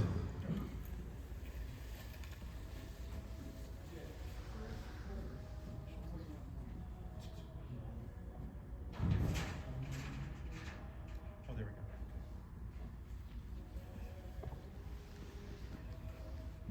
go. Nothing to correct. Thank you, fathers. I promised them at the beginning that if they make a mistake, I will correct them loudly and rudely. That was a joke, of course. It was wonderful, and thank you very much for being here and taking the time to have this kind of discussion. And today we've had the broccoli, you said? Yeah, it's the broccoli. Tomorrow's the meat. Tomorrow is the meat. So come back tomorrow and listen again, God willing. We have 15 minutes to get used to, to get ready for Vespers. And it is next door, to your right. God bless you. We'll see you at Vespers. Thank you, Steve. Thank you, everybody. Career, I'm going to work hard, I'm going to advance in that career, I'm going to do this and that. It's, okay, here's how much money I need to live. I will work exactly enough to get that. And then stop. And because they're just sort of stopping at that point, it's not like the rest of their time they're going out and having adventures. Right? They're sitting at home in front of a screen, which again is a relationship with an object, not with another person.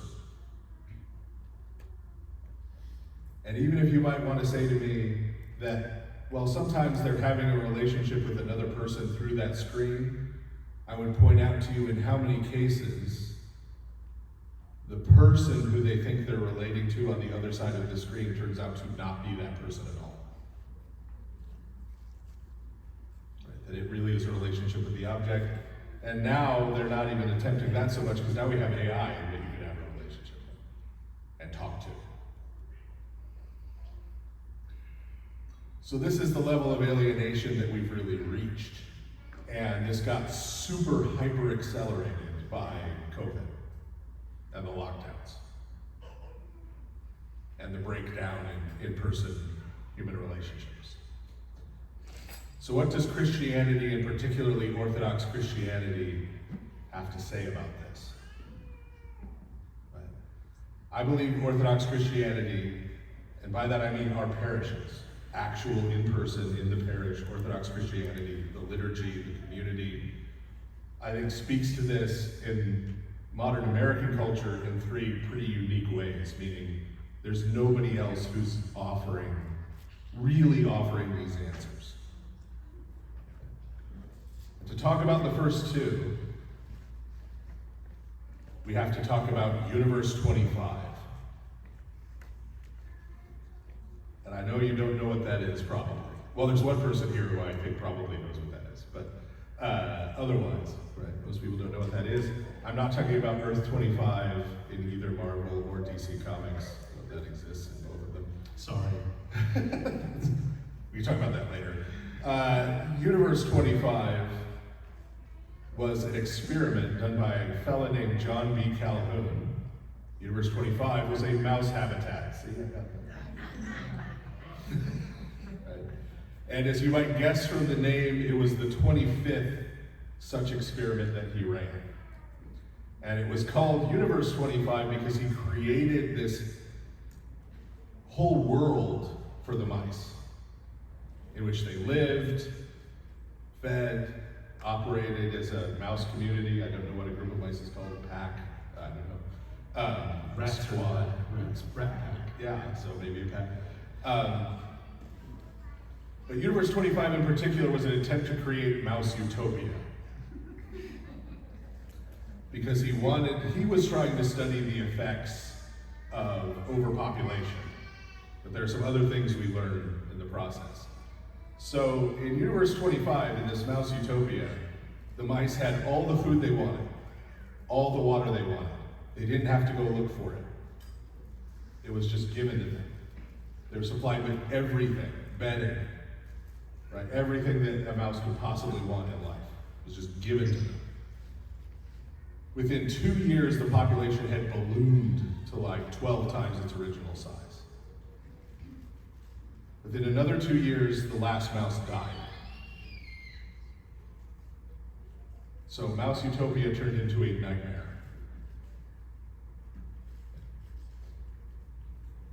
The first lesson I think we can learn, and this one comes from Universe 25, is that part of mouse behavior is that male mice will compete with each other, meaning sort of fight, wrestle, tussle, in order to get the attention of female mice.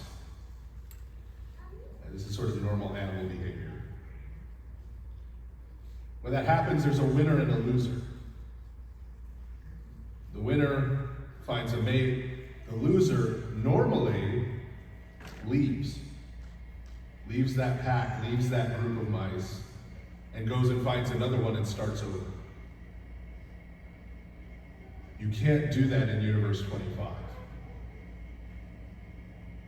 because it's contained. And so the mice who ended up being losers had to stay in this mouse community and sort of bear their shame and their status forever. These mice eventually became violent. They would attack other mice, they would attack the young of other mice.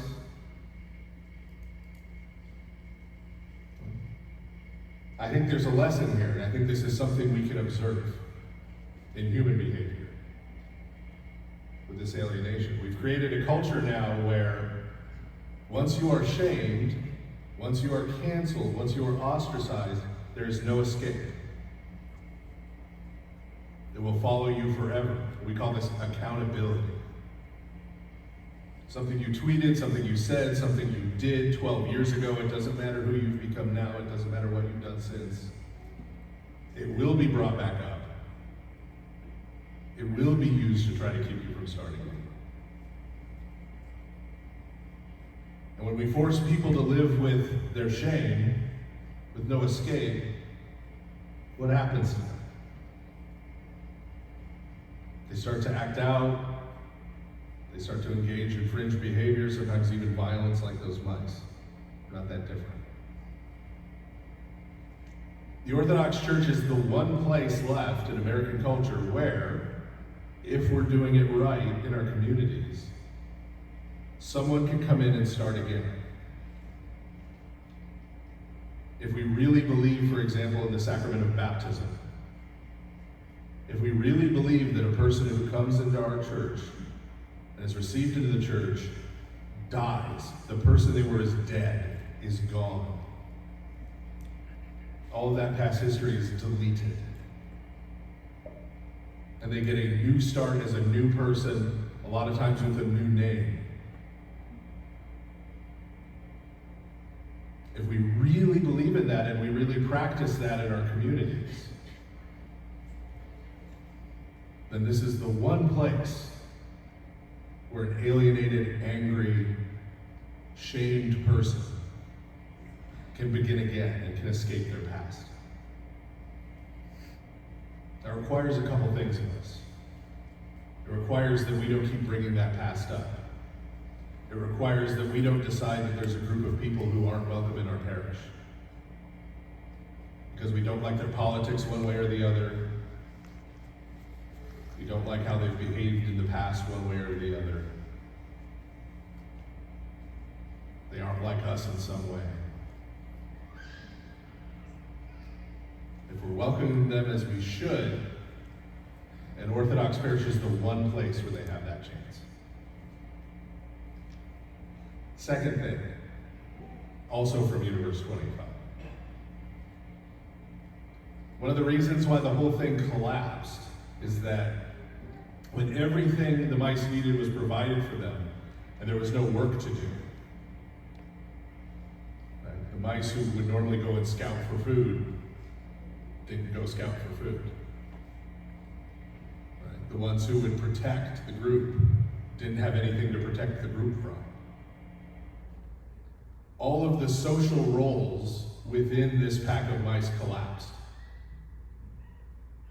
Every mouse was the same, and they all had nothing to do.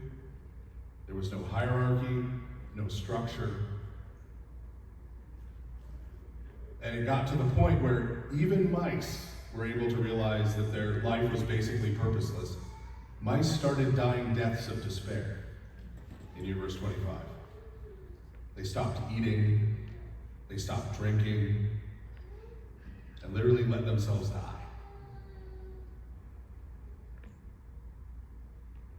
We can look out at our society, we can see the same thing has happened. Social roles, everything possible has been done to erode them, even at the level of male-female, let alone any kind of hierarchical structure or purpose or identity. Right? Everything has been pushed toward equality and therefore interchangeability.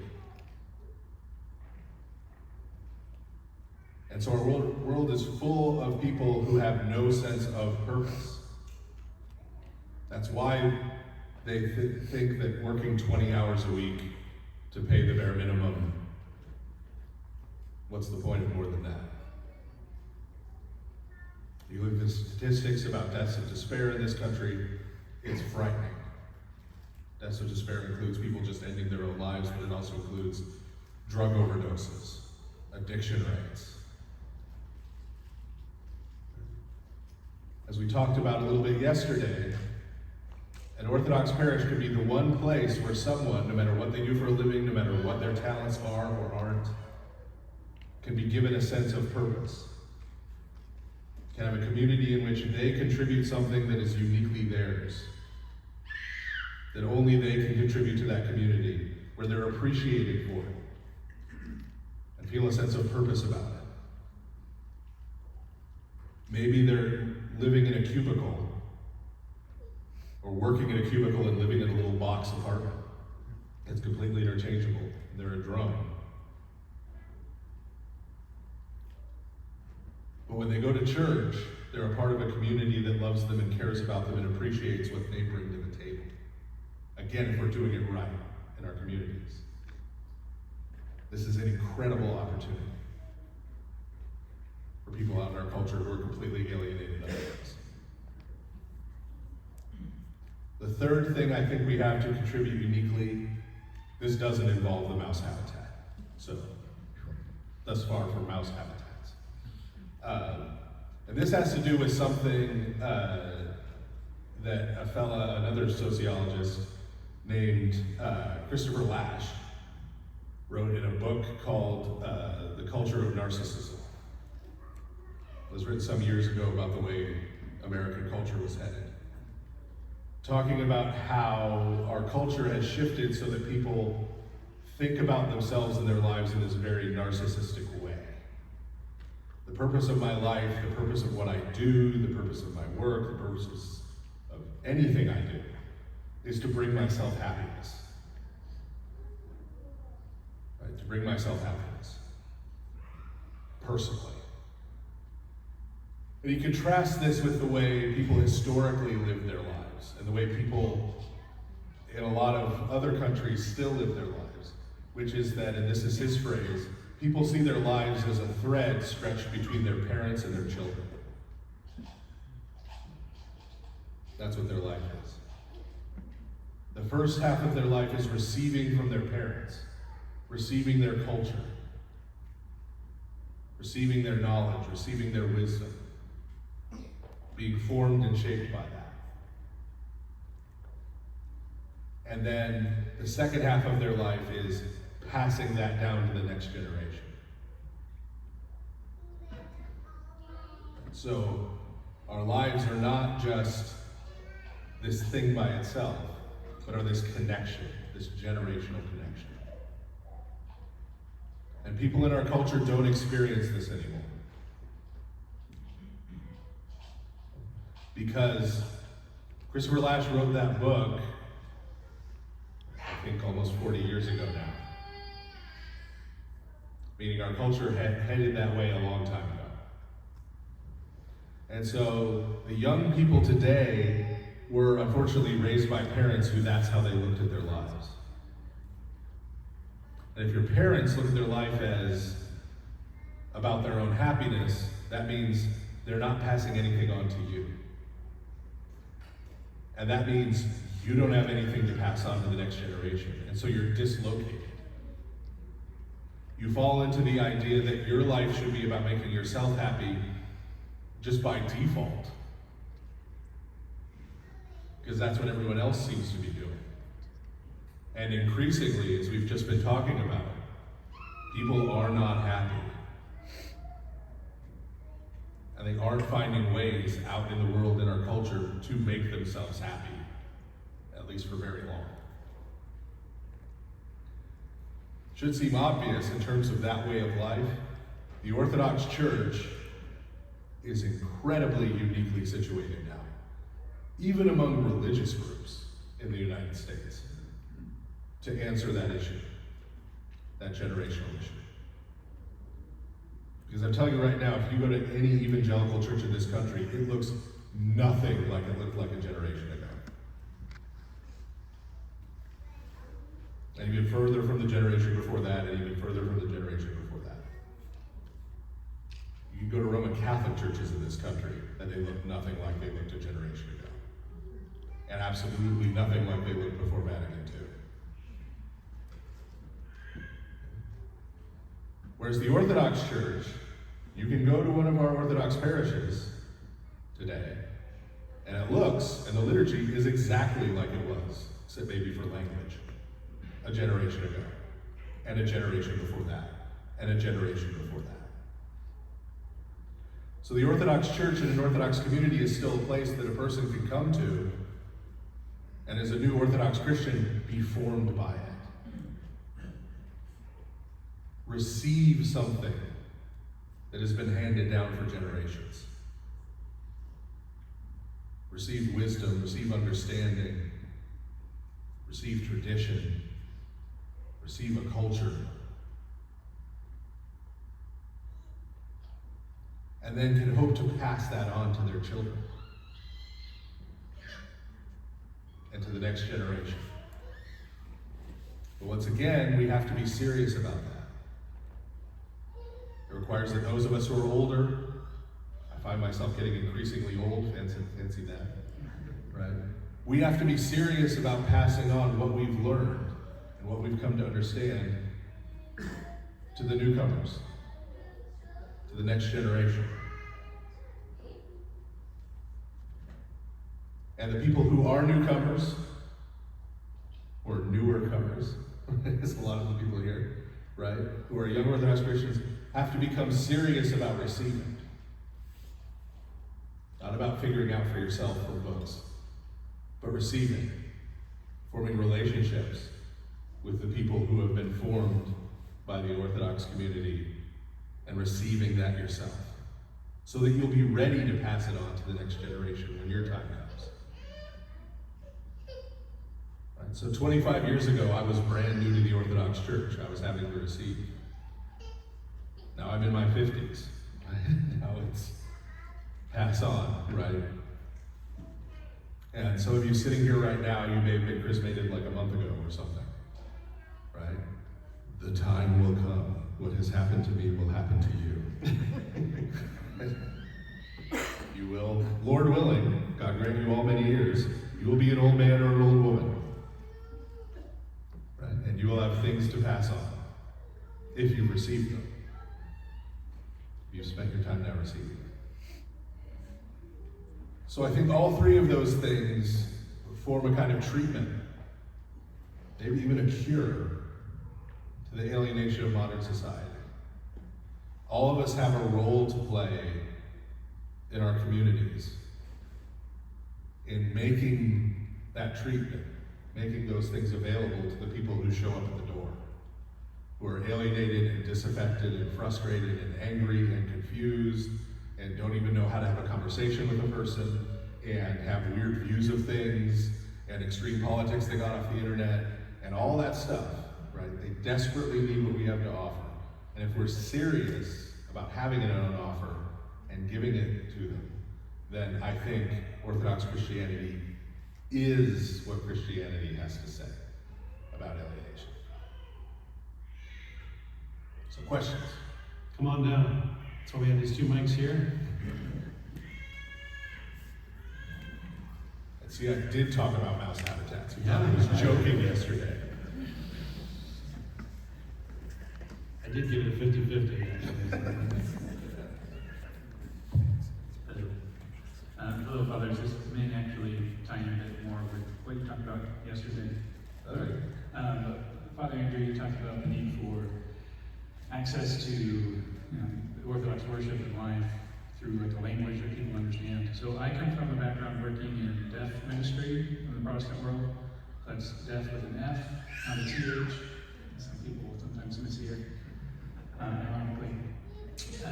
So I'm a bit familiar with things like the Orthodox Christian Deaf Association, but I'd like to know, maybe from your perspective or experience, if the Orthodox Church has some kind of vision or plans for incorporating deaf people into Orthodox worship and life, whether that is, interpreting, or there's a possibility of like signed liturgies, or there's a possibility of deaf clergy, anything like that.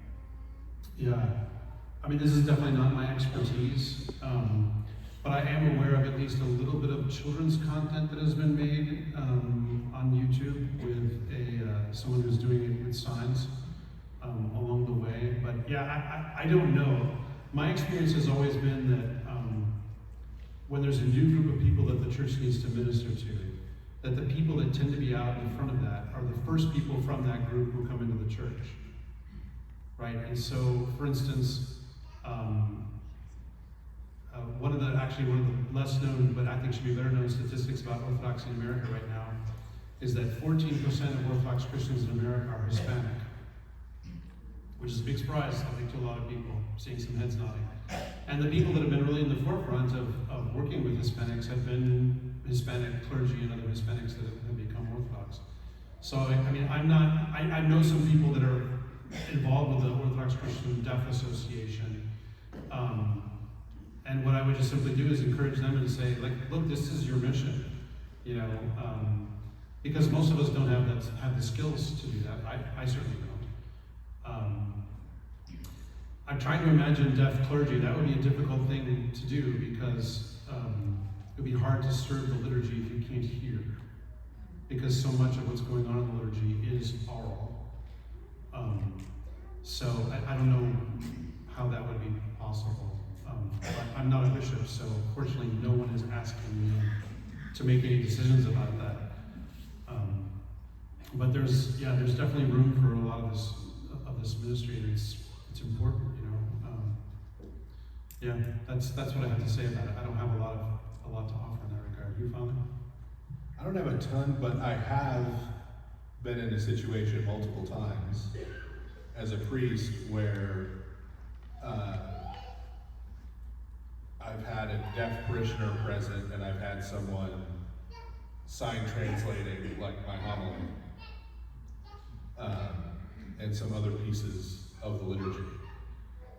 So I think at least that, I think one of the things you have to do as a priest is when you get the blessing of having someone in your parish, right, who has a little different issues than maybe other people, it's actually a blessing to get to figure out how to help minister to them most effectively. I think it kind of helps everybody in the parish, right? In doing that, because it causes them to have to think in a way that they normally don't think. Things they normally take for granted, they now have to think about, right?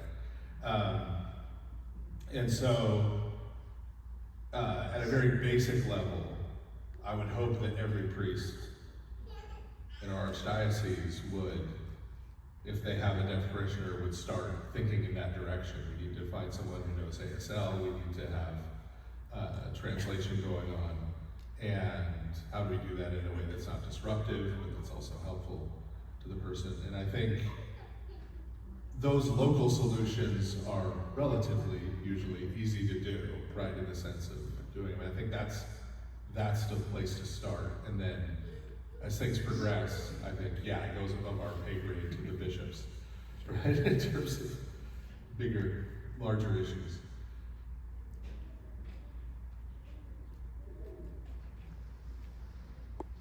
I was agreeing with everything you were saying about people coming into the church and getting them involved.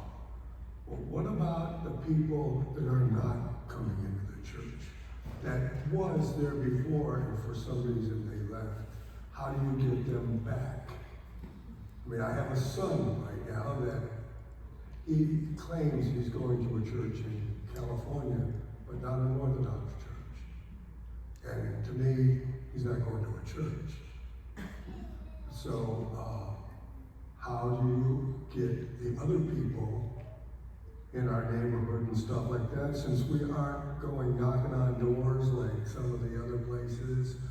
We don't have really an evangelism committee going out and trying to recruit people. We just wait for them to come. I'm wondering if there should be something else added to that. Yeah, so that's two groups of people, and I think that the approach to each of those groups is a little bit different. If I may say so without sounding too ridiculous, we're the evangelism committee. Not just the two, you were elected to that committee, appointed. Not just the two of us, but you know, right now, at this moment in Orthodox history in America, the vast majority of evangelism is being done through media. The reason why people are showing up at the church is almost all of them have had some kind of encounter with Orthodoxy through the internet before they show up, which is how they even heard about us to begin with. But nonetheless, I think parishes do have a duty to their surrounding neighborhoods. And I mean, if you put a big signboard out front saying we're going to have a big presentation, this is the way that in the 1980s and 90s, if those of you who are around that long, remember Orthodox evangelism was being encouraged, like have a big event, bring a speaker in, you know, hand out contact cards. You know, this was literally in the handbook of evangelism that the Archdiocese published right when the Department of Missions Evangelism was first formed in 1987, when the former EOC was brought into the Orthodox Church.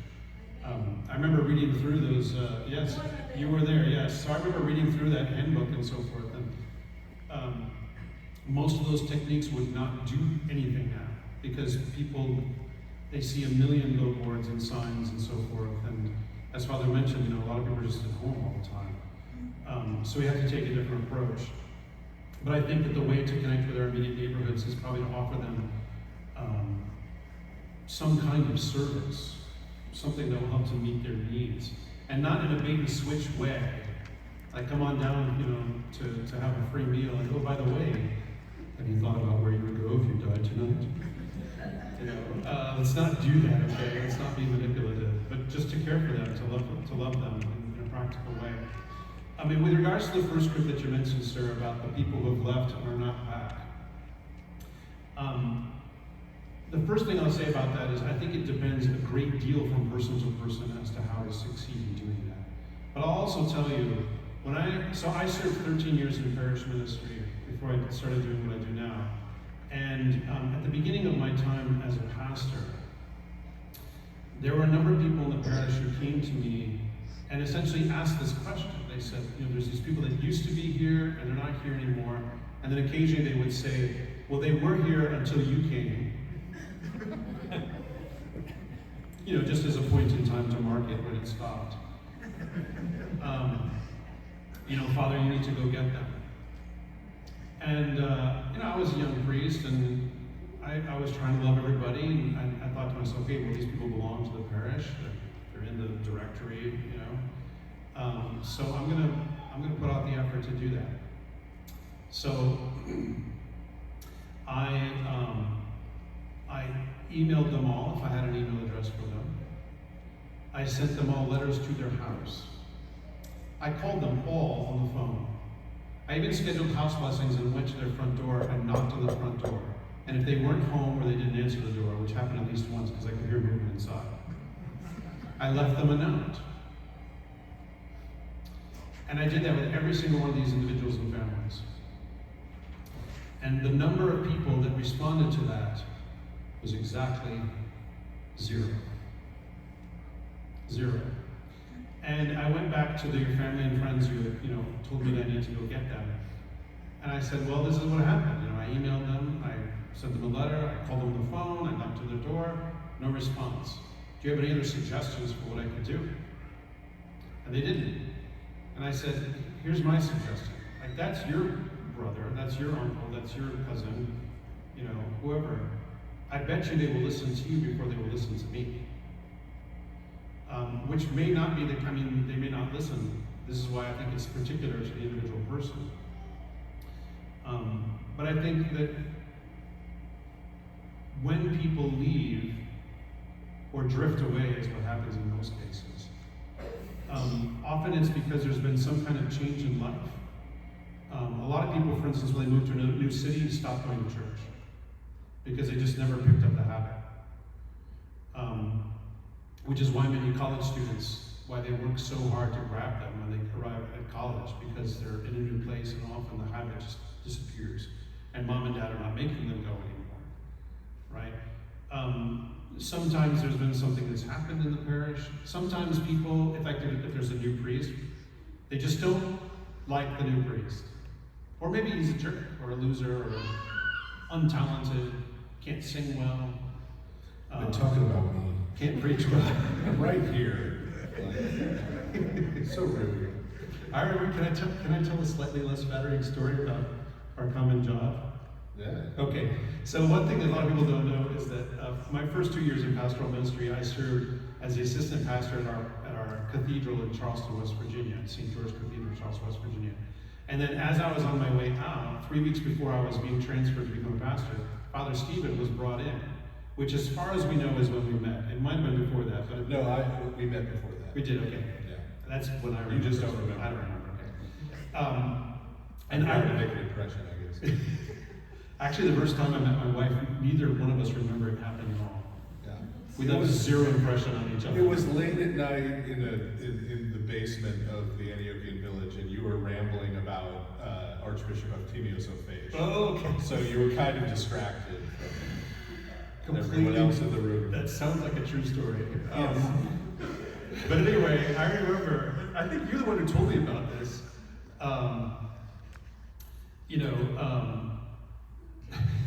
Shortly after Father Stephen arrived there, so at that parish at that time, they would have a practice that you could drop questions in a box, and then they would get published in the bulletin, and the senior priest would answer the question. And one of the questions that arrived, you know what I'm going to say, right? I think so. Okay. One of the questions that arrived shortly after Father Stephen took up the post as the assistant pastor was, are priests required to take voice lessons? It's true. It's true. This is a long family tradition.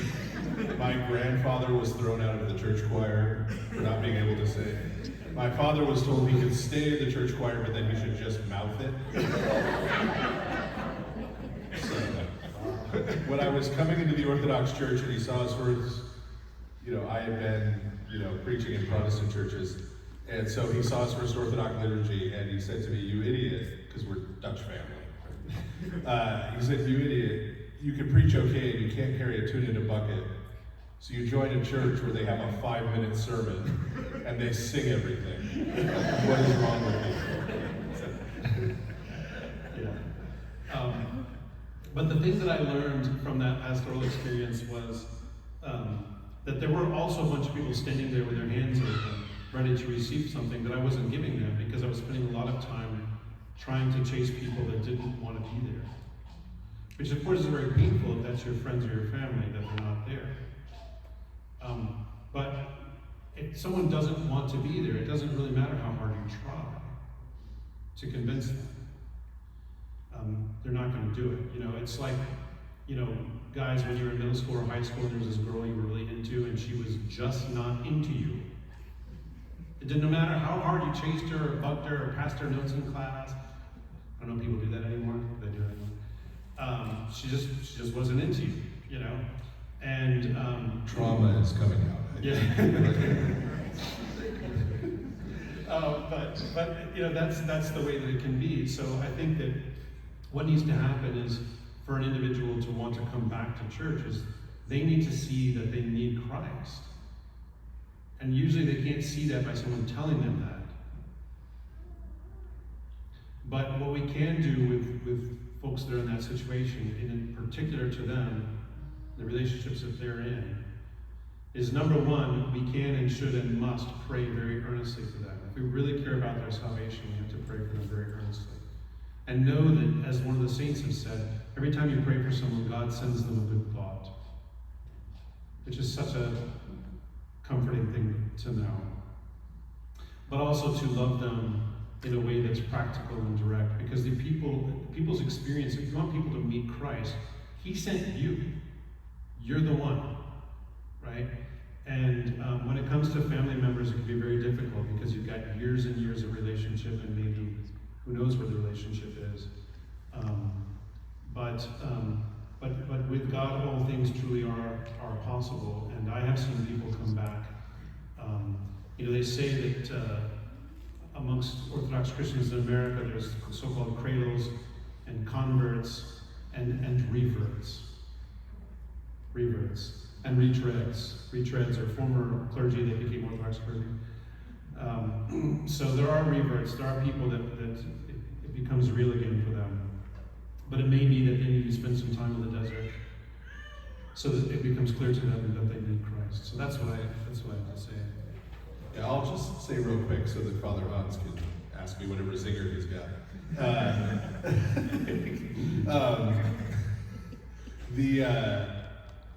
A lot of folks act like the Orthodox media stuff is a new thing, but there were a lot of parishes going back who were putting their services on public access cable, on TV, on local TV stations, on the radio, back in the day.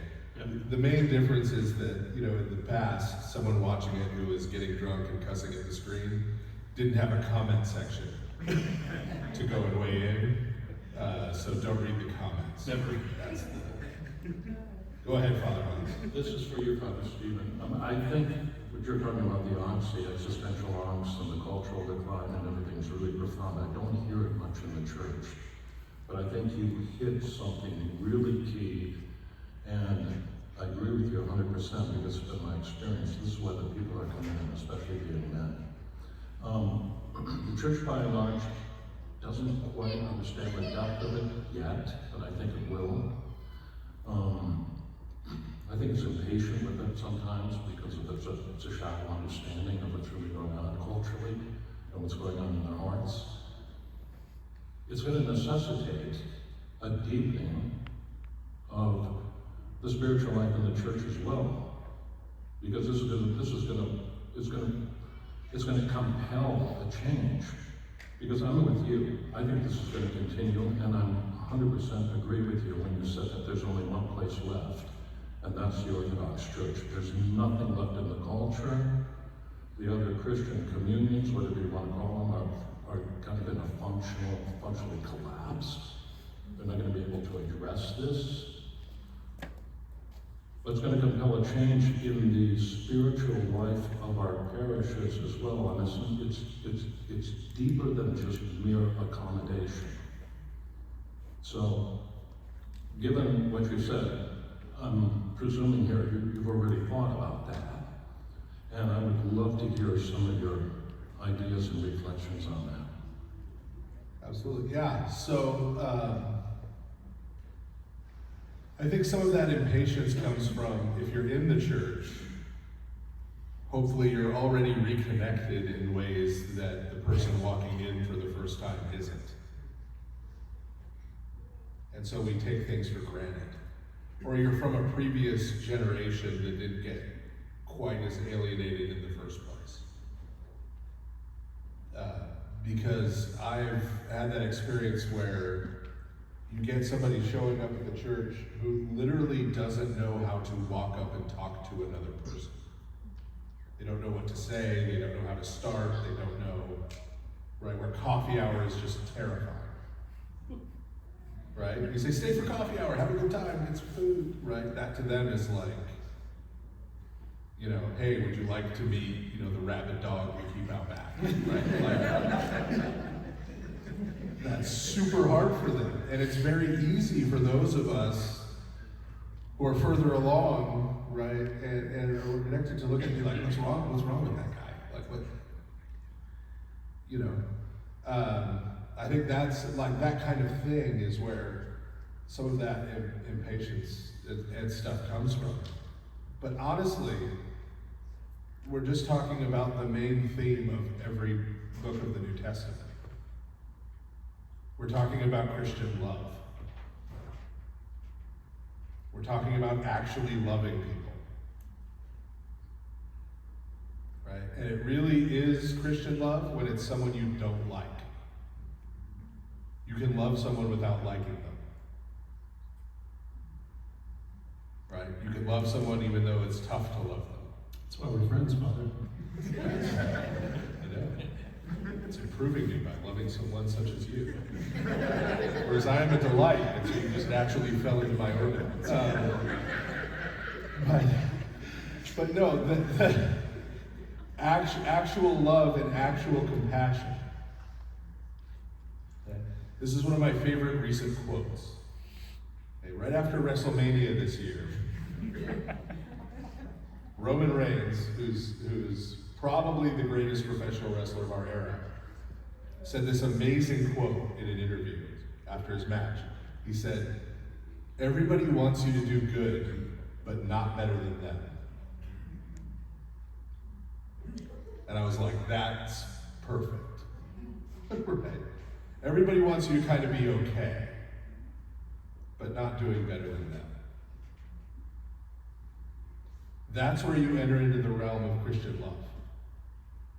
When something good happens for someone else, when you see them succeeding, when you see them reconnecting, when you see them thriving, you rejoice more about that than if it happened to you.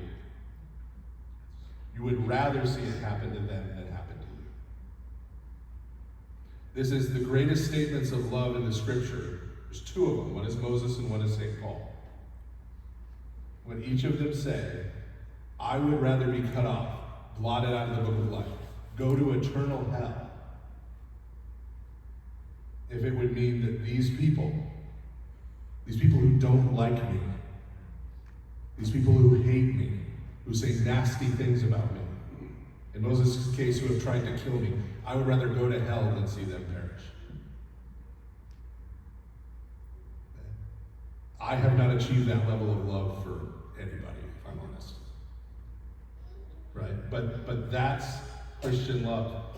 So when you look at those people who are coming in, rather than seeing the state they're in right now, love is wanting nothing else but to see them thrive, grow, reconnect, all of those things. That becomes your goal.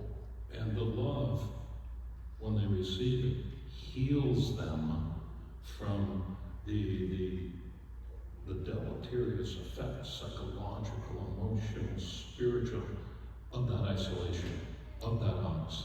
It heals them. There's no other place for healing for them except the church.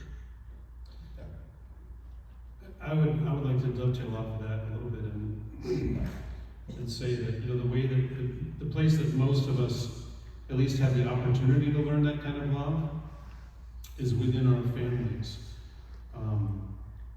You know, most marriages start with a strong sense of both people feeling they're receiving something great from the other person. And those who have been married, you know, more than a few years know that that feeling does not persist on that level for the whole marriage. It can kind of come and go. Except for my marriage. Except for pharmaceuticals. America's sweethearts. Exactly. But that you're eventually offered the opportunity with your wife or your husband, but then also with your children.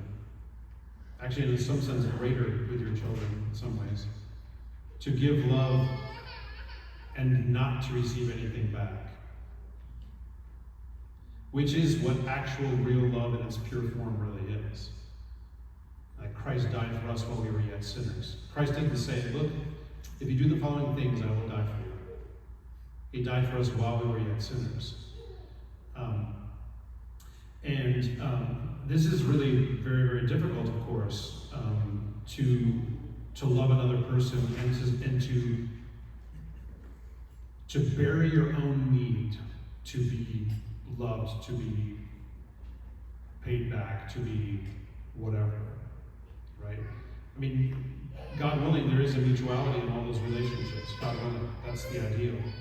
But real love always gives without expecting in return. And I think this is one of the reasons that we need to work, you know, so much on our marriages and our parenting and so forth, so that when someone comes to the parish, we can become their mothers and fathers and brothers and sisters in more than just a metaphorical sense, in an actually analogical sense. You know, that it functions in a way similar to the way that we have learned that kind of love within our families. The best advice I've ever heard about marriage and it would seem obvious about parenting is don't keep score. You know, I remember when my first child was born, I thought to myself, there is nothing this person can do for me. We have to do everything for this person. Because that's, you know, especially when you're a tiny little baby, that's just the way that it is. Their life depends on you. And that's actually a really amazing realization to have, and I think that we need to kind of apply that to all of our relationships, actually. Also, once your kids aren't teenagers anymore, they'll start to give back. Well, I'll leave it to you to let them know that. Okay, yes. Father's blessed. Thank you so much for the talk. Very fruitful. I'm a millennial, not a zoomer, but just to speak to your topic of having relationships with screens and all that, like starting with my generation, we were kind of fed this idea that our opinions are so important and every thought has to be expressed online specifically. So coming into the church, it's real easy to fall in love with all the richness of the faith. And I think there's a big temptation for new converts to like start a podcast or a YouTube channel about the faith. And I think that's like a big temptation provided that you are in the church and living the life of the church the best that you can, what would you say to deal with that temptation, to take that zeal and go online and start to make content? I get this question a lot. I think the first thing is like, no.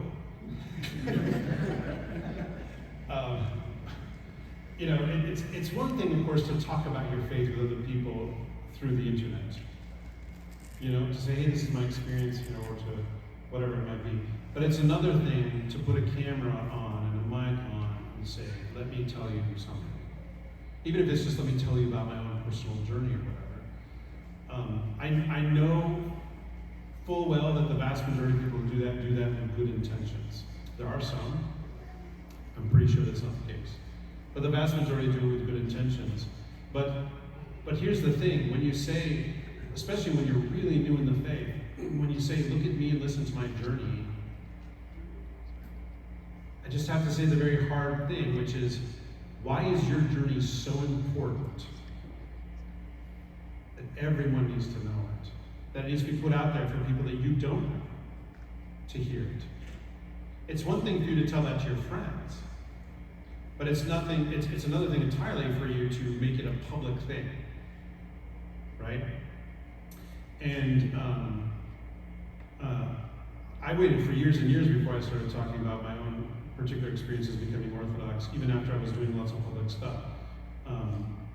I still prefer not to, but I think it's dangerous because there is an immediate gratification that comes when you get clicks and views and in some cases actual checks in the mail, right? I just remember what's her name, Sally Field, at which awards it was, she's like, you like me, you really, really like me. Like, that's kind of what YouTube in many cases is kind of about. It's people that want to be liked, which is a completely understandable human need. But when it's through, and this is actually a really important concept that I think we all need to grasp hold of these days, when it's through a parasocial relationship, then there's a fundamental distortion in it, right? So if you don't know what that word is, I had someone come up to me yesterday. I had never met him before, and he said to me, I really feel like I know you. And I said, you have a parasocial relationship with me, because I didn't know it. And a parasocial relationship is when you have the feeling of knowing somebody because you've watched them on the screen or listened to them or whatever it might be, and you don't actually know them. It's not mutual. Right? Another big danger in that, of course, is that parasocial relationships are had with figures who you don't know them. What you know is the version of them that they're putting out there for everybody else. Right? So, I do a lot of podcasts, and some include talking about my life. I don't talk about everything in my life. I talk about certain things in my life. So what you get is a selection. What you get is a curated sample. Even the person you're listening to right now is very different than the person that my wife knows. It's different than the person that fathers, because we have offline conversations. You should hear that. Actually, you never get to hear that. And so when someone's new to the faith and they turn on a camera or turn on a mic or start writing a blog or whatever and say, everybody follow me on my journey, what they're doing is creating this parasocial relationship. And it actually does go both ways. The creator has a parasocial relationship with a group that they don't know, but they see signs of them. They see thumbs up, they see angry reacts, they see comments, they see usernames that are not their names. So it's a very mediated, alienated set of relationships that has a lot of problems to it, right? And with the people that I work with, we often have conversations about this because we're working on the internet, and so we're trying to figure out ways to work there in a responsible way that is beneficial to the church and doesn't simply feed all of the kind of pathologies that exist because of what's going on there. I mean, even despite all the kind of dark things I just said, I still believe that we need to have missionaries working on the internet because this is where people are going to encounter our faith. You know, by God's grace, that's what we're trying to do. But yeah, I think that, so especially someone that's new, it's fine to talk with other people through the internet about your faith. But when you make it about yourself, then you have a big problem. I mean, I literally just last couple of days, I had a priest come to me and say, Father, I have 2 YouTubers in my parish, what should I do? It's true story. And, you know, in one case, it was a person who was making at least some of their living on YouTube before they came to the church. So you would be asking them to set aside some of their income. And I think that's what we need to do for the sake of people's souls, actually. Because it is a rough and tumble world, let me tell you right now. It's very, very seductive to have people like you, like the version of you that you put on the screen. So, yeah, I mean, there's a reason why it says in the scripture that neophytes should not be ordained or should not be teachers. It says that in the scripture. So, we don't know better just because we have better communication technology than the apostles did. And I've watched people crash and burn who began to be ordained or to teach or whatever early on. So that's what I think about that. So I disagree with Father Andrew a little, but we'll get there in a second. All right. Okay. That's, and not just about a specific case. So, I mean, there is a general agreement in that I'm kind of famous in my parish for telling catechumens they can't start a blog. Like, I just have this rule, you can't. People have blogs now? Well, this was years ago. You can't start a YouTube channel, you can't start a blog, whatever. And, you know, hypothetically, there would come a point where I would let them, but nobody who's deeper into the church has asked me yet. So,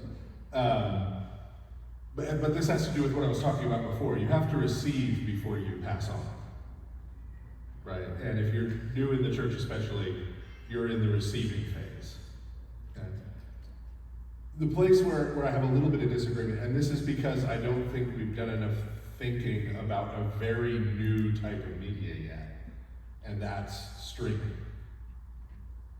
Being a streamer is fundamentally different than, right? I mean, having a YouTube channel where you just record yourself, you record videos, that's like pretty much the same thing as TV or a podcast or that kind of thing. But there is now this thing, and if most older people probably aren't familiar with it, don't understand it, where people will be on for hours, sometimes all day, right? 7, 8, 9, 10, 12 hours. I know, I see you on those streams. And they're in front of a camera. And they're looking at stuff on the internet or playing video games, which are doing different stuff, and just talking to their chat. The chat's communicating with them. It's a very different type of media, right? And the reason I think we need to do more thinking about it is that not only are there now an increasing number of people who make a living doing this. I know that seems strange that you can make a living doing this, but you actually can. I'm not. I have a Marvel Rivals Twitch stream. I make tens of dollars a year off it. But these other folks are making a living. And for example, you have people who are Orthodox or become Orthodox, but that's not primarily what they talk about. They might mention it if somebody says something, right? And I think telling them they can't, right? So, and then there's other people who it's like want to do 8 hours of theology talk, right? And those are very different things. And so I think it's more a thing where we need to do more thought about that and come up with some really good guidelines, right? And give people in particular, the Orthodox Church is good at this, about not just making some broad rule, but even if we make a broad rule being like, okay, well in this particular case, right? Here's what's best, and giving guidelines about, you know, at this stage in your journey, you can talk about this kind of thing and that kind of thing, but don't go here, right? And there's a difference between, you know, interviewing people and presenting your own material. Or, throwing out polemics at other churches or whatever. Yeah. Or other Orthodox Christians. Right, yeah. So I think it's a finer tooth comb. Yeah. Than just saying, right. But we don't disagree. But did you come to the part where we disagree? One positive, well, we won't go into it. Oh, okay. Detail that we need to.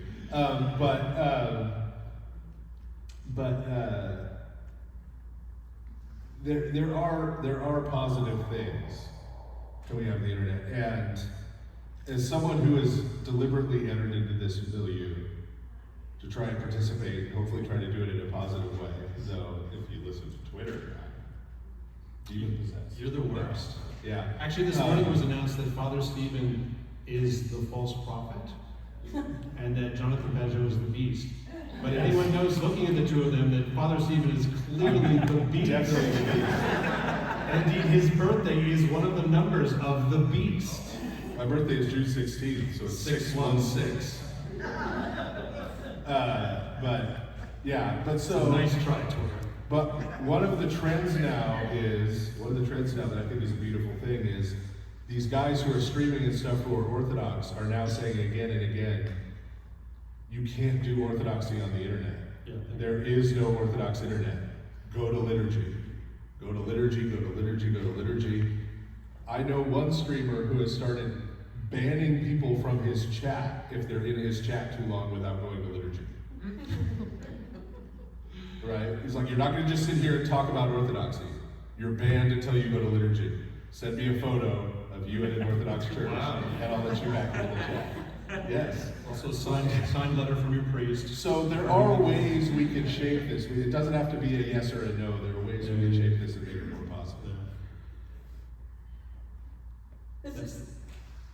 It was a question, but you answered all the things. Just listening to you. I've been following you for a long, long time.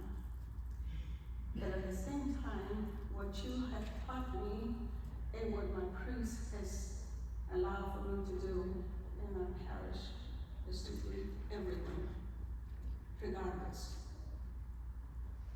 When we became Orthodox, it was Father Gordon Walker who adopted me. And he took the shyness out of me. He said, Mira, you're short. Nothing you can do about it. You're brown. Nothing you can do about it. You have an accent. Nothing you can do about it. You're an alien. So, accept it. Accept who you are. So, next Sunday, you'll be the greeter. That was 40 years ago. 40 years ago. And then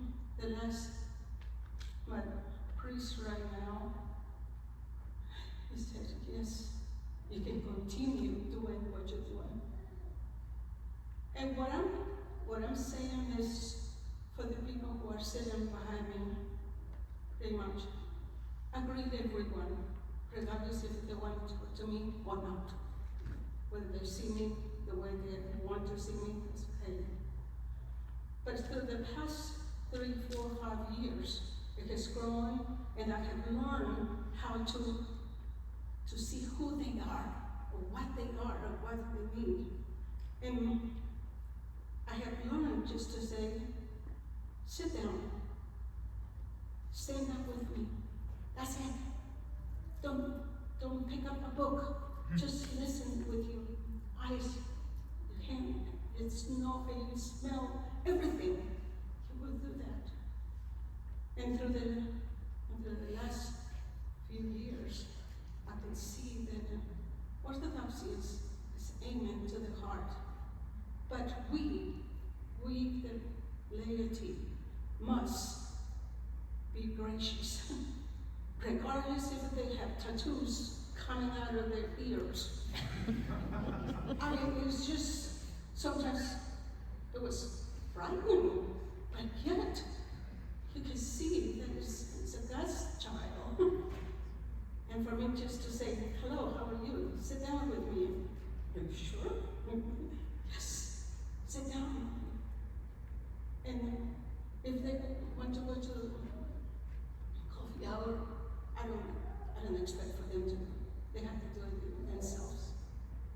So for us, Orthodox, who have embraced the faith, we must be givers.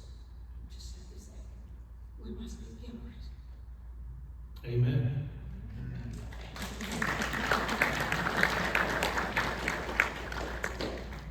Thank you for coming, fathers. Speaking of roles and responsibilities, I was wondering if you had any thoughts on Orthodox Christians who are artists and writers, but not necessarily making icons or hymns or books on theology. Yes, I have thoughts about that. In Orthodox Christianity has a long history of filling out a culture in ways that are not just liturgical arts. They may be related to the liturgical arts in some way or another, inspired by them, influenced by them, imprinted by them. But what's interesting is, like Orthodoxy in America being so relatively young, and I know people think, well, it's been here for 200 years. That's young, folks. Orthodoxy in America being relatively young, our sense of the whole of Orthodox tradition is still not entirely recovered. We still have not received all of it for ourselves. Like, for instance, a lot of people do not know that the Byzantine era saw multiple commentaries on Homer's Iliad written by Byzantine writers. Right? Our idea of what a Byzantine writer is, well, it's church fathers commenting on the ecumenical councils or whatever, and that's what we think it is. Right? Or, as I like to point out to people, St. Basil the Great, who's a sort of minor saint that no one's ever heard of. He has this entire... That's why he's called the Great. That's right. He has this entire address that he gave to students about how to read pagan literature correctly. Right? This idea of there's this narrow set of things that are sanitized and good and correct, and that's what we do, and then ignore everything outside of that. That some people have that's their idea of what Orthodox Christianity is. That is just not consonant with our tradition. Our tradition is full of all kinds of music and literature and art that are not the kind of thing you would put inside a church, but that does not make them evil. It just means that they're a little bit lesser. They're kind of lower down the mountain, so to speak. And that's perfectly okay. And indeed, that's where we spend most of our time. Right? Most of our time is not actually spent inside church services. And so there's a whole world, I think, of possibilities for people who have these skills to do things that are truly human, because being human is what Orthodox Christianity is about, right? So, for instance, at the parish where I'm now attached, All Saints, we just had our feast day, and so the feast day was celebrated with pulled pork barbecue, because Eastern Carolina barbecue is the world's greatest barbecue, and that's just the way that it is. I have room in my stomach for all God's barbecues, but Eastern Carolina is the very highest. And then also there was Memphis people are going to attack. I know. Just had to put that out there. But then there were also people there kind of on the porch who were playing fiddles and guitars and banjos and all this kind of stuff, because that's North Carolina culture. And it wasn't some weird alien thing. It was the appropriate thing to do on the feast day at a church that's in central North Carolina. There are people who are making all kinds of art that are not liturgical art, it's good Orthodox stuff. It doesn't have to be preaching a sermon, And indeed, if you try to put some kind of sermon or agenda into it, often it's very off-putting. You don't make Christianity better, you just make rock music worse. That's right, exactly. To coin a phrase. Yeah, exactly. So I think that there is all kinds of room as Orthodoxy kind of settles in. We're still really early in the process. Probably won't really be settled in until our great-grandchildren, and that's okay. That's just where we are. As it settles in, there's some good things to do, and I think that this art that is not liturgical art, if it's attempting, I think if it tries to be liturgical art, but is actually doing it badly, like not according to the canons and traditions of liturgical art, which I've seen that too, and it's always very cringe. But if it tries to be what it is, but simply is something that is made by someone who's an Orthodox Christian, then it can be blessed and it can be powerful, and can show the beauty of Christ to people in a way that they may not be able to access otherwise. You know? So yeah, I mean, I could go on and on about this, but I mean, like, multiple things that I work on are about trying to read literature, for instance, from an Orthodox point of view. And most of the literature is not written by Orthodox people, but to still read it from an Orthodox point of view and find ways that we can interpret it as Orthodox Christians. And then, you know, people can also make this stuff as well. So there's so much that can be done. So if you're one of these people that have these artistic skills, be encouraged. Go forth and make. You know, and it's okay to make mistakes. That's how you make stuff that's better. Is you break it a bunch of times, and then eventually, once in a while, you make something really amazing. I'll just add that artists and writers and musicians are the only people we do this to. Right. Like, no one goes to an architect and it's like, you're only allowed to design churches. Right, for a construction company, you can only build churches. That's it. That's all you can build. Or a carpenter, you can only make crosses. Right? Like, we accept with every other profession in the world that you don't have to only do the explicitly Christian version. But for some reason, we put that onus onto writers and artists and musicians. And to me, if something is beautiful, if something is true, that is its connection to God. It doesn't have to be some explicit, and something that is beautiful and something that is true is far more connected to God than like Christian kitsch that's like ugly and fake.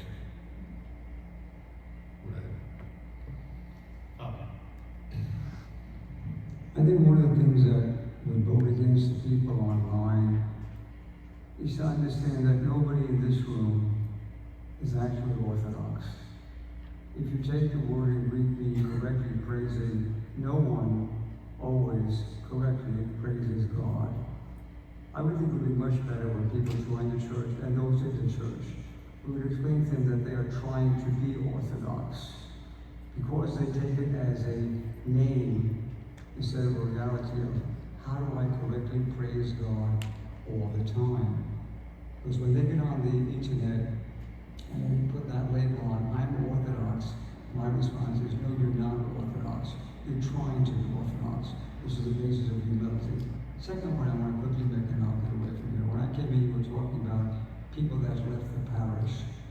I see a reality that I didn't expect to see, where looking down the road, the majority of the people in at least our churches will be converts.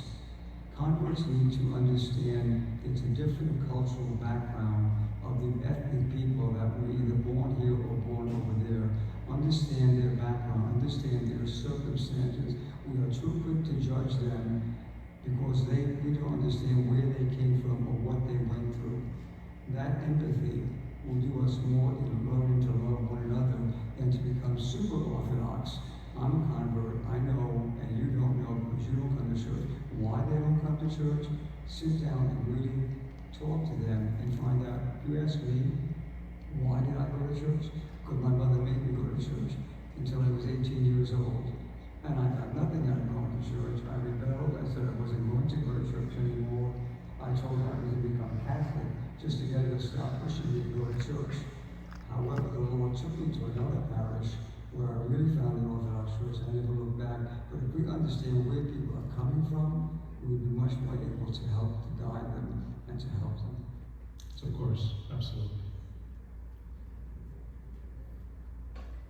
Hi, Fathers. Thank you for being here. So I'm a chanter. This may be a little bit of a scattershot question. I can't help you.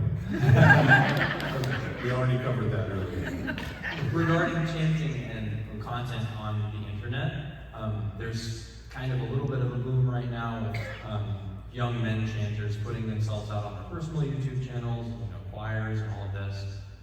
But there's still a really big gaping hole in a lot that you could listen to. I listen to chant at work sometimes, and there's just not a whole lot that I can listen to or that I like. And I kind of have mixed feelings sometimes about, maybe I love what this young man is doing, but having a camera on you at the chant stand, singing in front of everybody that, thousands of people can watch, maybe that's not good for your ego, or maybe it's, I don't know if people should be putting out that content, but should it just be very professional academic choirs that put out albums, once every few years?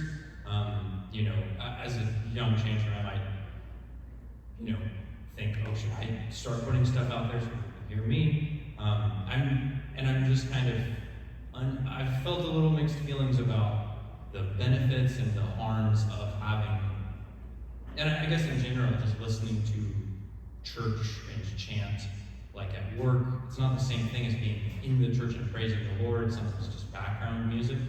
And I just was curious if you have any thoughts about the, proliferation of liturgical music online and, in general through media. Yeah.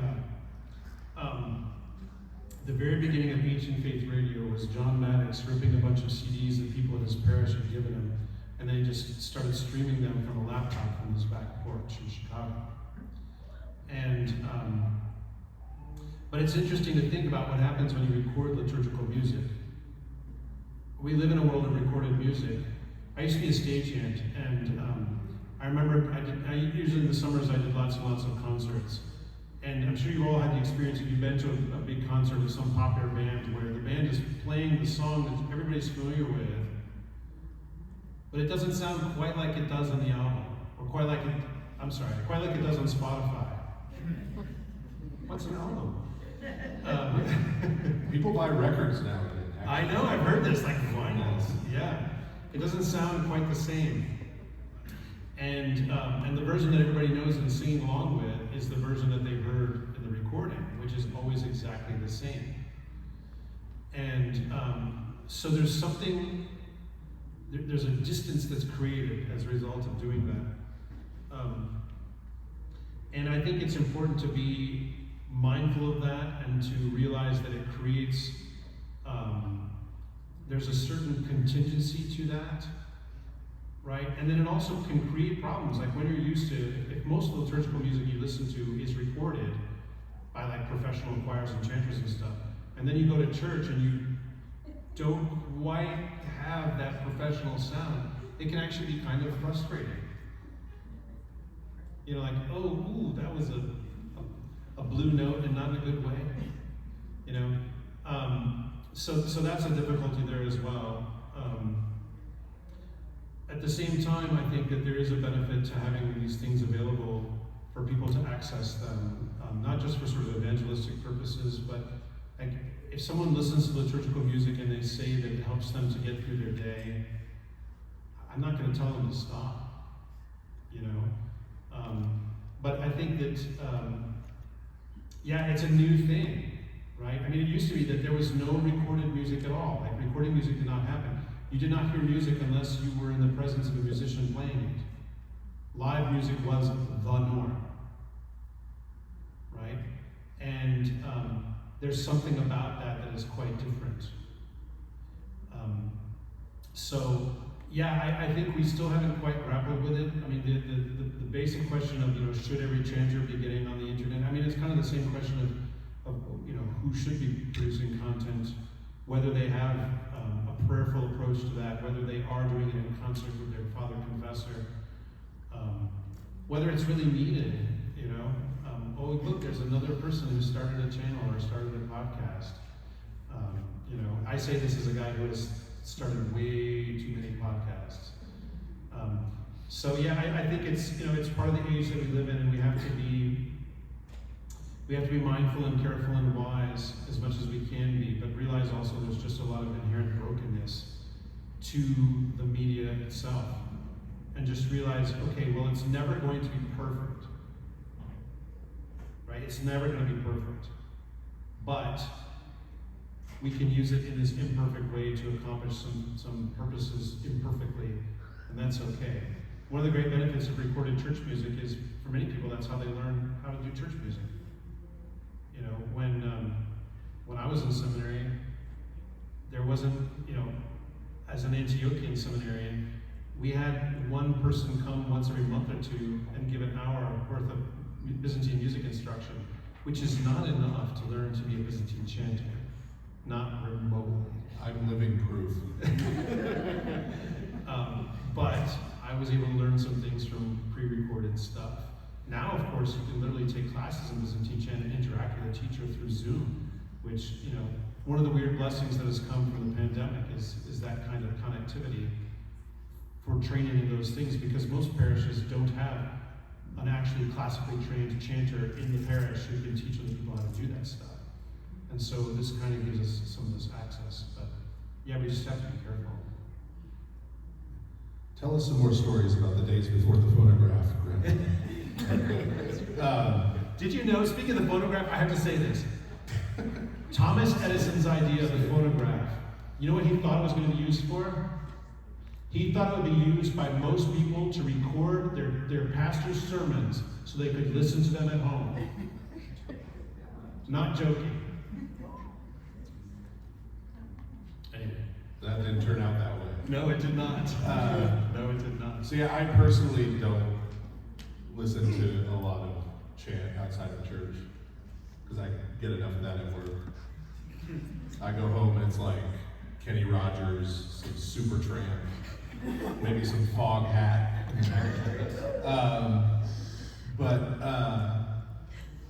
Yeah, I think there's a big difference, as Father Andrew was alluding to there at the end. If you're posting yourself chanting online, are you doing it in a way where there's like an instructional value to it? Are you teaching people about chant? Are you helping teach people how to chant? Or are you just trying to call attention to how good you believe you are at chanting? Right? Those are two different things. Right? One of those is about your ego and the other one is about Father Elias Bitar, who is the person who Father Andrew was alluding to earlier. God rest his soul. Blessed memory. Father Elias Bitar said to us once, when you are asked to read the epistle in church, you are not singing the national anthem in a ball game. And he's not that far off sometimes, frankly. At one point in a parish, I won't say which one or where, there was a guy who would get up to do the epistle in Arabic and would like cover his ear, like Eddie Murphy in the Party All the Time video, like while he's like chanting. And it turned out from some of the Arabic speaking people that he was actually using melodies from like Arabic pop music while singing like St. Paul's Epistle to the Romans. Right, so we had to kind of deal with that whole situation. But that's a case where, again, it sort of becomes about your ego rather than about, right, instructional value. And that is one of the key things, not just with music on the internet, but anything on the internet. Yeah. If anything becomes a vanity project, right, it needs to go. This is why I pick on him so much on Lord of Spirits. I don't want to let him develop vanity, even self-esteem. I'm removing that temptation from his path continuously. This will be our last question. Thank you, Father. This has been good over the course of both days. I think the broad contours of what I'm picking up on and asking, we go to St. Ignatius and we are deluged with people. Okay. Yeah, and kind of to circle back around, we over-rotate so much on the intellectual content of our catechesis. And Myrna and I have talked a lot about this. These people coming in and just our trust to the sort of blasted yeast of modern culture, they don't know how to do anything. Myrna and I have talked about hospitality, they don't know how to cook. So we're asking people to come in that don't even know how to be. And I wonder if you guys could just maybe riff a little bit more on a practical catechesis, because in many ways I feel like that's lacking. I think that we can backfill the theological content as people are healed through the love of the church, But sometimes it's hard when we have so many people coming at us to know how to just invite them in and love them. And our clergy will get frustrated, and people will get frustrated, just like, why don't they just know how to X? And it's like, they don't. And Father Hans is really great about talking about this. It's like the depth of the woundedness and vacuum that we're encountering in the people that are coming in has really yet to be understood. So I wonder if you guys could just kind of riff on that a little bit more, how we, dealing with this vast influx of people, can catechize them gently and appropriately. Yeah. In the place that I lived until about 6 weeks ago, 5 weeks ago, the public library would occasionally do classes that they refer to as adulting classes. And you can imagine what, like, one was like, here's how you keep a checkbook, right? Here's how you check on whether and how your car needs maintenance, this kind of stuff. And I think in a lot of ways that Orthodox Christianity in America is going to have to begin to give humaning classes because the disconnection, the alienation the Father was talking about has become so pervasive now. A friend of mine that I've done lots of stuff with, Deacon Sarah from Roland, is doing a series. Yeah. Rowdy Ronnie Roland. He's doing a series of videos, and it's also an audio podcast, which is called How to Be an Orthodox Christian. And the beginning of it does not say, the Orthodox Church is the second largest Christian community in the world, with approximately 250 million members. And it's divided into 14, 15, or 16, depending on how you count them, autocephalous churches. Right? That's the beginning of Orthodoxy 101. Yeah. Someone says, what is the Orthodox Church? And if that's where you go, again, that's not incorrect information. But his very first episode is titled, Let's Start with Martyrdom. And it's kind of the prologue, and then his first real episode is, here's how you enter a church. So you walk in with him and you see him on the camera, and he gives you kind of a tour, actually, of the church. But he shows you what you do. And then the next few episodes, here's how you pray. Here's how you fast.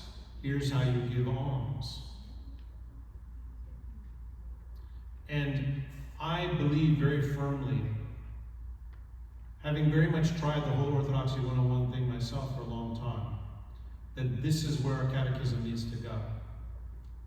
And I knew that he did that, and so I'm the one who basically twisted his arm to make the show. And he says at the beginning, he says, look, this is not catechism. This is supplement to catechism that your priest might be able to use for you if he wants, if he feels like it's good.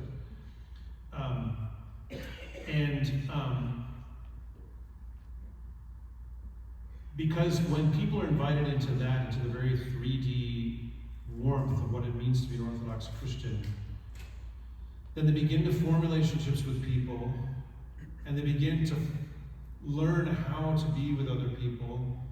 They begin to learn how to be loved by other people, because often they don't have sort of love receptors. They're not trained in how to love because they were neglected maybe when they were being raised.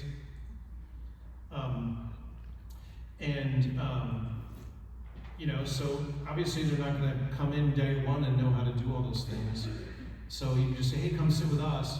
And maybe they won't say anything at coffee hour, but they'll watch everybody at the table talking to each other and being with each other, and eventually like, wow, this looks great. And maybe they'll spend a year not knowing how to enter into that.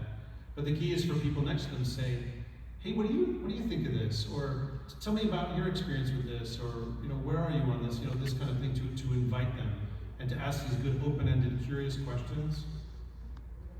Like, you can't really love somebody if you're not curious about them. And I think it's our incuriosity that often prevents our loving other people.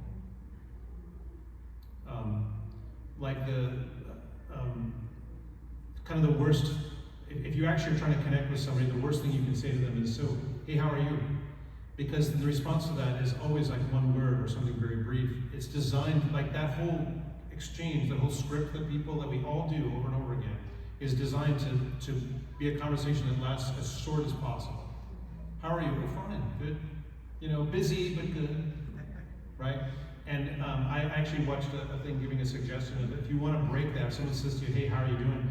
You can say stuff like, and this is my favorite one, you know, same panic, different disco. Because if you say something funny or kind of unexpected like that, then I'm waiting for funny. Oh, I'm sorry, thank you. They laughed. Look, none of my jokes are funny to you. It was a courtesy laugh. You went a little too emo. A little too emo. You know, but I think that rather than say, you know, hey, how are you, to actually inquire about them in some way that's not invasive, you know, like, so what do you got going on this weekend? Or what are you excited about? What are you working on right now? Right? These are all good open-ended questions that often a lot of people who have not sort of taken the human classes don't know to do that with people.